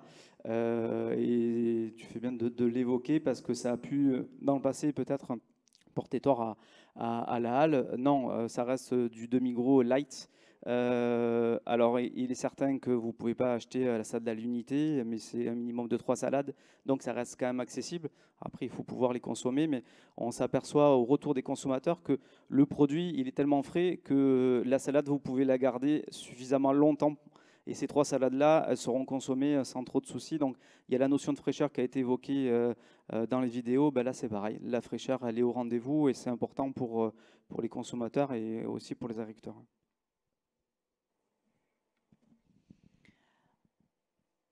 Donc je reprends la parole, mais juste pour vous la remettre, parce que la particularité cette année à la halle plan de campagne, vous avez commencé à l'aborder tout à l'heure quand on parlait de drive fermier, c'est que en parallèle de cette halle, vous avez proposé aux producteurs qui participaient à cette halle un drive fermier. Alors comment ça s'est mis en place? Quelle conclusion vous en tirez? Quel avenir pour ces drives? Alors, les deux halles sont pilotées par la métropole Aix-Marseille-Provence, donc financièrement avec le concours de la Chambre d'agriculture. C'est important de l'évoquer parce qu'on ne peut pas faire tout et n'importe quoi. Ces deux halles, elles sont vues, elles sont reconnues. Et quand on s'est retrouvé pendant le confinement et à 2 ou 3 jours de l'ouverture, il fallait vite trouver une solution. Et la solution de drive a été identifiée. Alors, ça a été très compliqué d'un point de vue mobilisation agricole, parce qu'on passe d'un mode classique, physique, où on ne se pose pas trop de soucis, où là, il faut s'approprier un outil de back-office, où il faut le gérer, il faut répondre à la demande, être présent. Donc, on chamboule les choses du jour au lendemain quasiment. Mais finalement, on a une dizaine de producteurs qui ont voulu jouer le jeu. Donc, on n'a pas imposé à la totalité des producteurs parce qu'on savait que certains étaient en capacité de le faire logistiquement ou par envie. Donc, on est parti sur une petite dizaine de producteurs. Et la logistique, donc on s'est imposé un maximum de 120 paniers. Pourquoi? Parce qu'on avait un lieu qui ne pouvait accueillir pas plus de 120 personnes à un instant T. Donc, c'était particulièrement difficile. Alors, je sais qu'il y a certains producteurs qui voulaient aller beaucoup plus loin, d'autres qui étaient plutôt sur la réserve. Mais ça nous a permis de lancer un événement, de montrer aussi aux consommateurs qu'il y avait une nouvelle façon de consommer et de réserver, et même aux producteurs qui n'avaient pas l'habitude. On entend parler de drive, mais qu'est-ce que ça veut dire au final en termes d'investissement personnel, de packaging, d'organisation? Donc on a eu la chance d'une précédente expérience de pouvoir l'enclencher très rapidement, mais très chronophage en temps pour la chambre. Donc aussi bien pour celle de plan de campagne que pour celle de la Barasse qui, je vais dire, humainement plus accessible parce qu'on a une dizaine de producteurs, un démarrage, donc beaucoup moins d'ambition derrière parce qu'on est sur un début d'ouverture, mais malgré tout, une clientèle qui devait être informée. Donc ce drive-là a perduré pendant quasiment toute la période, mais c'est vrai qu'après, avec l'habitude de venir physiquement faire ses courses, les gens petit à petit sont revenus un peu sur le mode classique. Et c'est un peu ce qu'a relevé Anne Pitt tout à l'heure, c'est qu'il y a eu ce fonctionnement pendant le confinement, mais petit à petit on revient sur un fonctionnement habituel, mais on a toujours à l'esprit qu'il y a possibilité. On a eu, nous, des retours de la zone de plan de campagne, qui est quand même une grosse zone commerciale. Et le directeur nous disait, mais les gens viennent autant, mais ils restent pas longtemps, mais ils achètent plus. Donc les achats ont un peu évolué, mais c'était important d'avoir ce retour-là aussi sur d'autres produits. On est bien d'accord, là on parle de fruits et légumes frais, donc un peu atypique, mais c'est vrai que ce confinement nous a obligés à revoir totalement les choses, pour nous, chambres, mais surtout aussi pour les producteurs. Donc le drive a été une bonne solution de démarrage pour nous. Alors on a peut-être quelques questions. Je laisse la parole à Olivier. Oui, donc dans ce que vous avez présenté, Grégory, le caractère innovant, il est à la fois dans la modalité de commercialisation, le demi-gros, avec la rapidité de la vente. Finalement, en 2 heures, on va passer des quantités importantes de marchandises. C'est ce que disait aussi André Seri. Ce qui est important aussi, c'est le travail avec une collectivité. Ce que vous avez dit, ça veut dire que s'il n'y avait pas la collectivité, ça ne se serait pas fait. D'une part parce qu'elle soutient financièrement, mais surtout elle porte aussi avec vous le projet. En l'occurrence, c'est la métropole Aix-Marseille-Provence. Ça pourrait être une commune dans un marché du soir des producteurs dans le Vaucluse, par exemple. Donc, la question que j'avais à vous poser par rapport à ça, c'est est-ce que vous pensez qu'on doit s'appuyer sur ces marchés physiques, que ce soit des halles ou des marchés de producteurs plus classiques, pour essayer de développer justement des solutions de drive en lien avec les collectivités? Est-ce que c'est le bon support? Est-ce que ces deux modalités sont complémentaires? Est-ce qu'il faut travailler là-dessus pour développer justement nos drives en Provence? Alors, l'expérience qu'on a eue sur plan de campagne, comme ça, je vous dirais non. Mais quand même. Alors, non, parce que gérer sur un même lieu des véhicules, des personnes, des piétons, c'est un petit peu compliqué. Oui, parce que on a un flux de produits, c'est-à-dire on se sert du déplacement de la denrée et du déplacement de l'agriculteur. Et là, c'est intéressant parce qu'on peut permettre à l'agriculteur, sur un trajet, de pouvoir accéder à 2 types de circuits de distribution. Et c'est peut-être là où, avec le PayDex notamment, où on essaye de réfléchir. Donc il y a des projets en cours sur la zone de plan de campagne. On veut rester, et les producteurs s'y attachent. Et je les comprends parce que, on l'a évoqué, le lieu reste un acteur et un facteur prédominant dans la réussite. Donc on veut rester sur la zone de plan de campagne. Mais il y a aussi une concurrence. Donc il faut impérativement se réorganiser, profiter de ces flux routiers, autoroutiers qui sont déjà gérés et finalement arriver à gérer un deuxième circuit. Donc il y a des projets en route, il faut s'appuyer mais peut-être différemment. Ça reste quand même atypique, l'expérience de plan de campagne, on ne peut pas la dupliquer comme ça. L'expérience de la barasse, peut-être, on est sur des tailles beaucoup plus humaines, des zones de plan de campagne, il n'y en a pas tant que ça en France, donc ça reste quand même particulier. Et juste, je voulais rajouter quelque chose, ce plan de campagne, bon, ça fait 12 ans, ça a pu se faire grâce à l'engagement fort de la collectivité, donc c'est le PayDex. Et sans ça, je pense qu'on n'aurait jamais réussi, parce que le projet de départ, c'était Aix-en-Provence. On n'a pas pu, mais des relations politiques qu'il y avait pu avoir dans le passé et actuel, on a pu s'implanter dans le plan de campagne. Si demain, un collectif d'agriculteurs souhaite s'implanter dans la zone de plan de campagne à ses frais, ou en tout cas sans plus d'engagement, c'est pas possible. Donc il faut reconnaître aussi que l'engagement de départ, il est plus qu'important. Je peux poser encore une question, Céline. Donc j'ai envie de poser un peu la même question en direct de nos fermes, Guillaume, ou qui pourra être complété par Hervé ou Michel Thor. Donc en direct de nos fermes, des distributeurs automatiques. Est-ce qu'on doit s'appuyer là-dessus aussi pour mettre en place des drives? Est-ce que c'est une bonne solution? Est-ce que c'est complémentaire ou est-ce que c'est concurrent?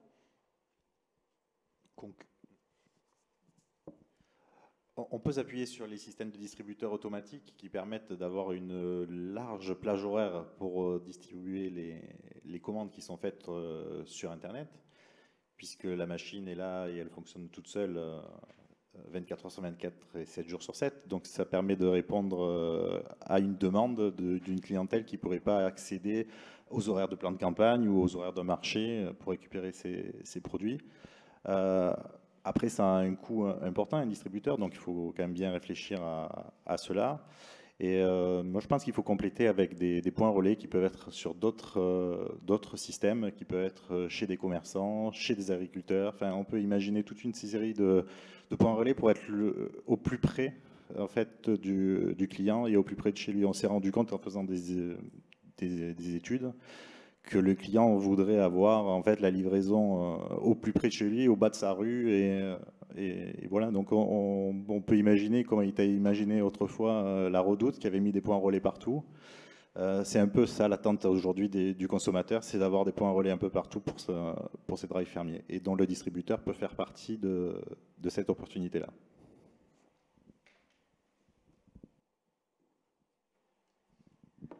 Donc, je vais reprendre la parole pour interroger Monsieur Noé, responsable de la communication à Vinci Autoroute, qui est là un petit peu en tant qu'entreprise privée, mais un peu loin de l'agriculture, a priori. Et là, on vous a présenté tout ce qu'on pouvait imaginer et faire au niveau agricole. Et donc, vous avez tenté avec nous, Chambre d'agriculture, et avec En direct de nos fermes, quelques essais.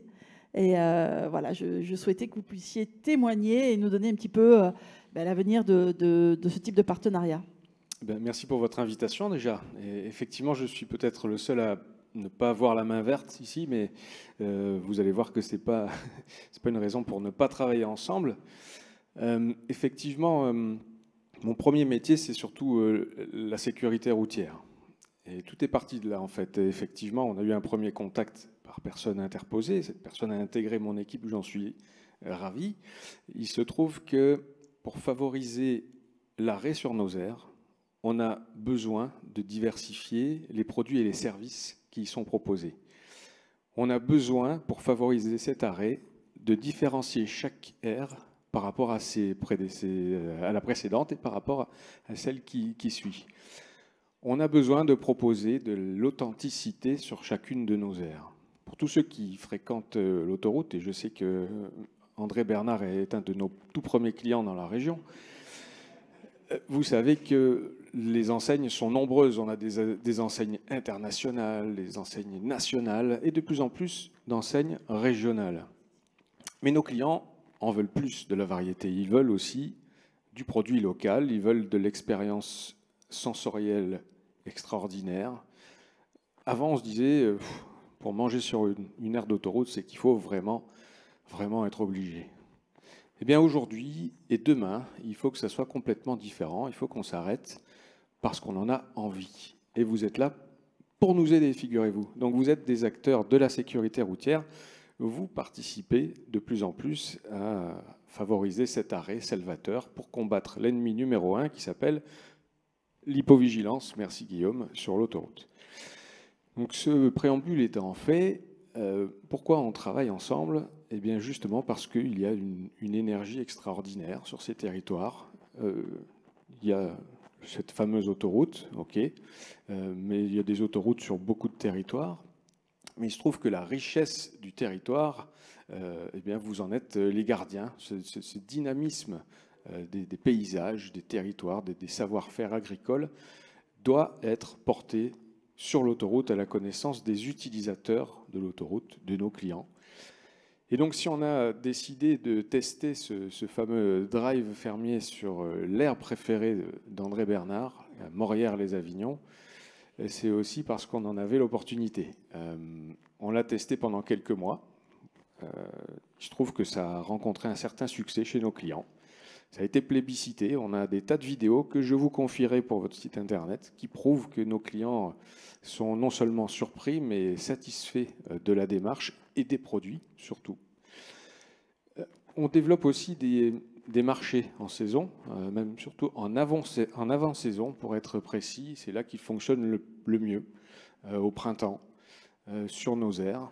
Il se trouve que l'appétence de nos clients pour ces produits nous a conforté dans l'idée de proposer vos produits de plus en plus, même dans les formules de restauration qui sont proposées sur les aires. Donc, de la terre à l'assiette, moi j'y crois. On est nombreux à y croire sur l'autoroute. Les produits qui sont cultivés autour des aires d'autoroute doivent trouver des débouchés auprès de nos clients, soit en achat direct, soit en produits transformés.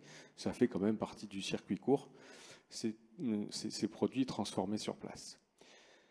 Donc cette expérience à Morières nous conforte dans le fait que ces initiatives ont vocation à faire des petits partout où il y a des aires d'autoroute sur le territoire national. Il se trouve que ça date de quelques jours, mais l'initiative a fait des petits sur une autoroute, sur l'A28, quelque part en Touraine. Nos collègues plus au nord ont récupéré cette initiative et ont fait une adaptation locale et ça a l'air de fonctionner. Donc ça prouve que ça peut vraiment faire des émules un peu partout et que cette initiative, à mon sens, répond à une demande de nos clients, à une demande des sociétés d'autoroute, profitez-en, à une demande aussi des enseignes qui sont présentes sur l'autoroute. Et si elle répond à un besoin des agriculteurs, moi j'ai envie de dire champomis. Je n'ai pas le droit de prononcer de produits alcoolisés, alors je dis champomis. Vous avez certainement des questions, je vous connais. Oui, j'en avais, mais vous avez répondu à peu près à toutes les questions que je me posais. Donc déjà, c'est vrai qu'il y a 2 ans, on n'aurait pas parié vous avoir autour de la table pour Medagri. Donc voilà, donc vous y êtes et vous êtes complètement dans le sujet. Je pense que la population agricole est extrêmement ravie de participer à la sécurité routière. Enfin, je pense que ceux qui sont là ne me diront pas le contraire. Ils vous demanderont aussi, par contre, si vous avez une vocation à continuer à amplifier aussi cette démarche, parce qu'ils souhaitent aussi vendre des produits et le développer. Donc il y a cette expérience, effectivement, je dirais assez formidable sur l'aire d'autoroute, sur le Vaucluse. Vous avez parlé de l'aire A28. Je ne sais pas si André Bernard la connaît. Voilà. Est-ce que globalement, vous avez évoqué ça, mais est-ce que plus sérieusement, ce sont des projets qui vont s'amplifier au niveau national ou on restera toujours sur des expériences pilotes qu'on mettra en avant et qui feront de la communication, je dirais, pour Vinci? Je vais tuer le suspense. Hein. Ce n'est pas une opération de com, c'est vraiment une lame de fond. Et tant qu'on trouvera des acteurs, des interlocuteurs aussi dynamiques que vous sur l'ensemble des territoires que l'on a l'honneur de desservir au quotidien, on va déployer tout ça. On a été, voilà pour la petite histoire, hein, on y croit tellement que c'est nous qui avons acheté le matériel, les casiers, pour pouvoir avancer, mais dans une démarche de long terme. Hein. C'est pas vraiment un coup pour un été, c'est pas un coup d'un soir. Non, non. On y va, on y croit. Et on y croit d'autant plus qu'on a été capable de démontrer à nos partenaires historiques, hein, les pétroliers, les restaurateurs, qu'un client qui s'arrête pour récupérer sa commande est un client qui va s'arrêter régulièrement et qui va potentiellement consommer sur son aire, hein, qui peut faire son plein, qui peut acheter son burger préféré s'il en a envie. Ce n'est pas du tout incompatible avec la démarche.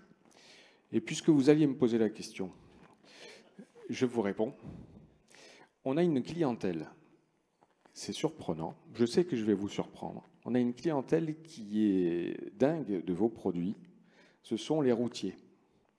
Les routiers qui sont un certain nombre à rouler sur l'autoroute, vous le savez, sur certaines aires, ce sont plusieurs centaines de routiers qui s'arrêtent passer la nuit.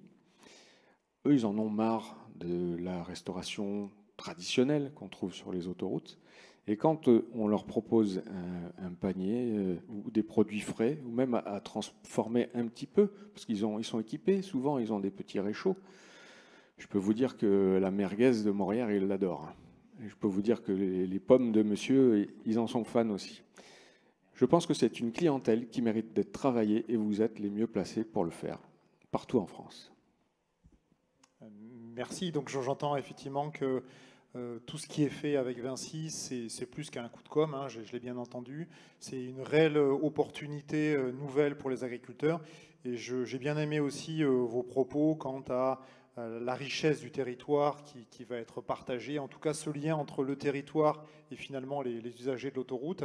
Je crois aussi que les habitants du territoire peuvent rentrer sur l'autoroute sans forcément l'emprunter.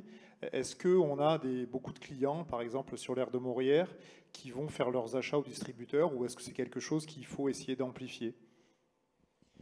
Alors effectivement, toutes les aires ne sont pas prévues pour être ouvertes sur l'extérieur. Néanmoins, il y a toujours un accès piéton, donc c'est toujours faisable.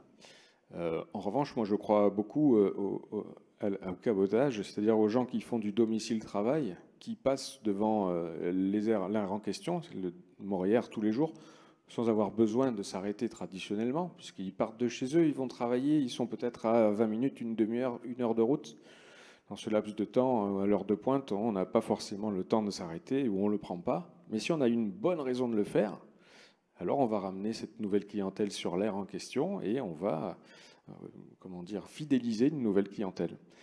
Après, si on a demain un réseau, on pourra encore plus facilement, un réseau, j'entends, de distribution un petit peu plus large sur l'ensemble du réseau autoroutier, on va d'autant plus facilement en faire la promotion. On le fait déjà, hein, on a une intense communication, mais elle est plutôt régionale. Si on le fait, si on a un large réseau à promouvoir, on va pouvoir aussi capter une clientèle extérieure, pourquoi pas.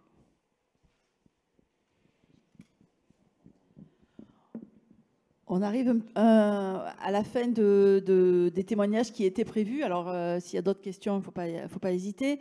Je compléterai aussi cette intervention en disant que avec l'association Bienvenue à la ferme, on travaille sur une identification Bienvenue à la ferme qui sera visible sur l'autoroute et sur les magasins où seront les adhérents Bienvenue à la ferme. Et il se trouve qu'un direct de nos fermes est adhérent Bienvenue à la ferme et que donc la petite fleur est présente sur l'autoroute. Ça me donne l'occasion de donner la parole au président de Bienvenue à la ferme Vaucluse pour parler de la marque et un petit peu des nouveautés qui arrivent sur le réseau. Donc, André Siri, quelle nouveauté pour Bienvenue à la ferme? Ben oui, tout d'abord, Bienvenue à la ferme, c'est un réseau national où il y a quand même 8000 adhérents.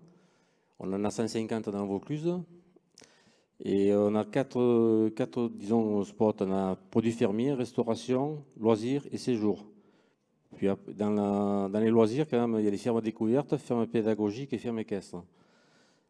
Dans les séjours, il y aura une innovation qui va être mise en place en 2021, c'est la réservation en ligne. Ça, c'est une bonne chose, parce que c'était attendu par nos adhérents. Après, on va avoir des magasins affiliés qui vont rentrer dans le réseau Bienvenue à la ferme, où il y aura une obligation de 50% de ventes qui seront présentes par Bienvenue à la ferme, seront vendues dans ces magasins affiliés. Ce sera des GoPro, quoi, voilà.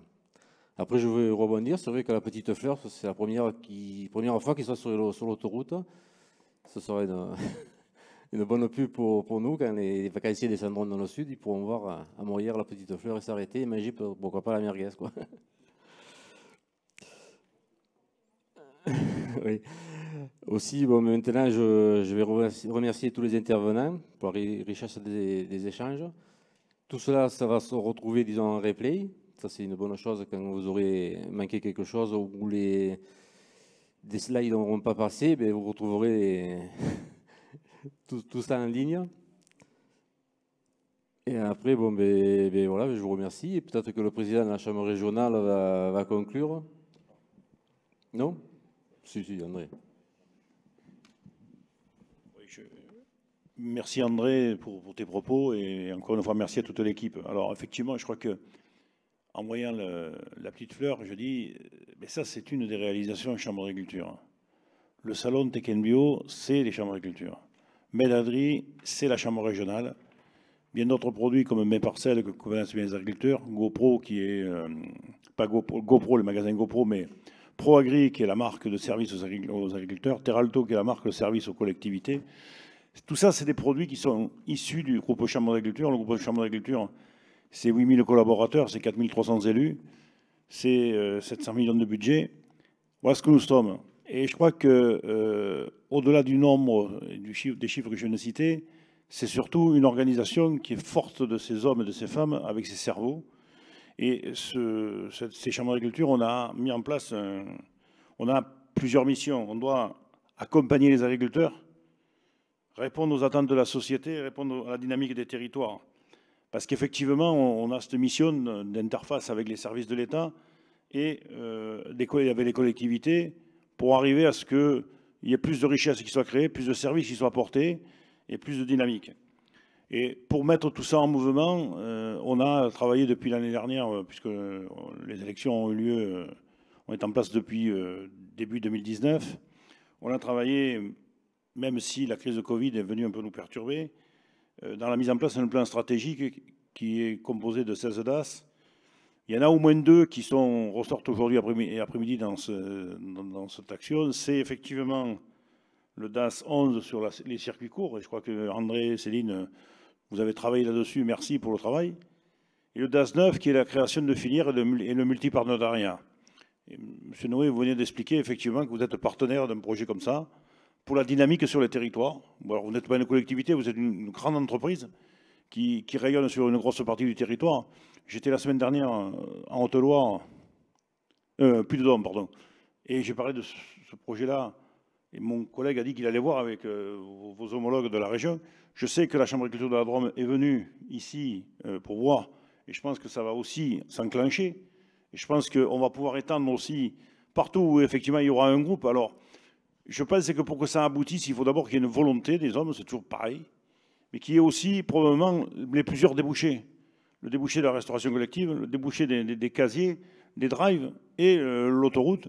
Parce que si on devait faire une réalisation que pour un, peut-être qu'on n'y arriverait pas. Par contre, en agglomérant plusieurs débouchés, et moi je suis convaincu que demain, le consommateur qui fait du cabotage, il fera sa commande et puis le soir, il va récupérer son colis. C'est ça, c'est le service, c'est la dynamique, permettre au produit local d'avoir une valeur ajoutée pour que tout le monde s'y retrouve. Et donc, je pense que quand je vois la somme des sujets qui ont été évoqués après-midi par des gens qui sont les acteurs, parce que moi, je vois ça de loin maintenant, ne vous inquiétez pas, j'ai gardé les pieds dans la terre, mais malheureusement, je ne suis plus un acteur de tous ces trucs-là. Je me dis qu'il y a énormément de choses à maîtriser, à maîtriser, c'est le cas de dire, et que les technologies modernes peuvent nous permettre, parce qu'effectivement, il y a quelques années en arrière, ce n'était pas imaginable. Et qu'effectivement, le numérique, et pourtant moi je suis quelqu'un qui est réticent à ce truc-là, c'est un outil formidable si on sait s'en servir du bon côté et qu'on sait s'entourer de partenaires et de gens qui veulent travailler ensemble. Donc, encore une fois, merci à toute l'équipe de la Chambre d'agriculture, à toute l'équipe d'En Direct de nos fermes, à tous les partenaires qui accompagnent cette belle aventure. Et merci aujourd'hui et rendez-vous pour dans 2 ans. J'espère, sorti de cette crise de Covid, qui nous aura aussi appris et montré, ou appris, je ne sais pas dans quel ordre on le prend, qu'effectivement, il faut savoir réagir vite pour répondre aux attentes de la société, répondre aux attentes des agriculteurs. Tu as parlé de pommes tout à l'heure, si tu n'avais pas trouvé le marché, ben, il s'était un peu coincé, quoi. On a bien vu qu'il a fallu réagir, donc c'est cette réactivité qu'on doit avoir en permanence et qui nous permet d'avancer et de gagner. Alors merci à tous et à bientôt.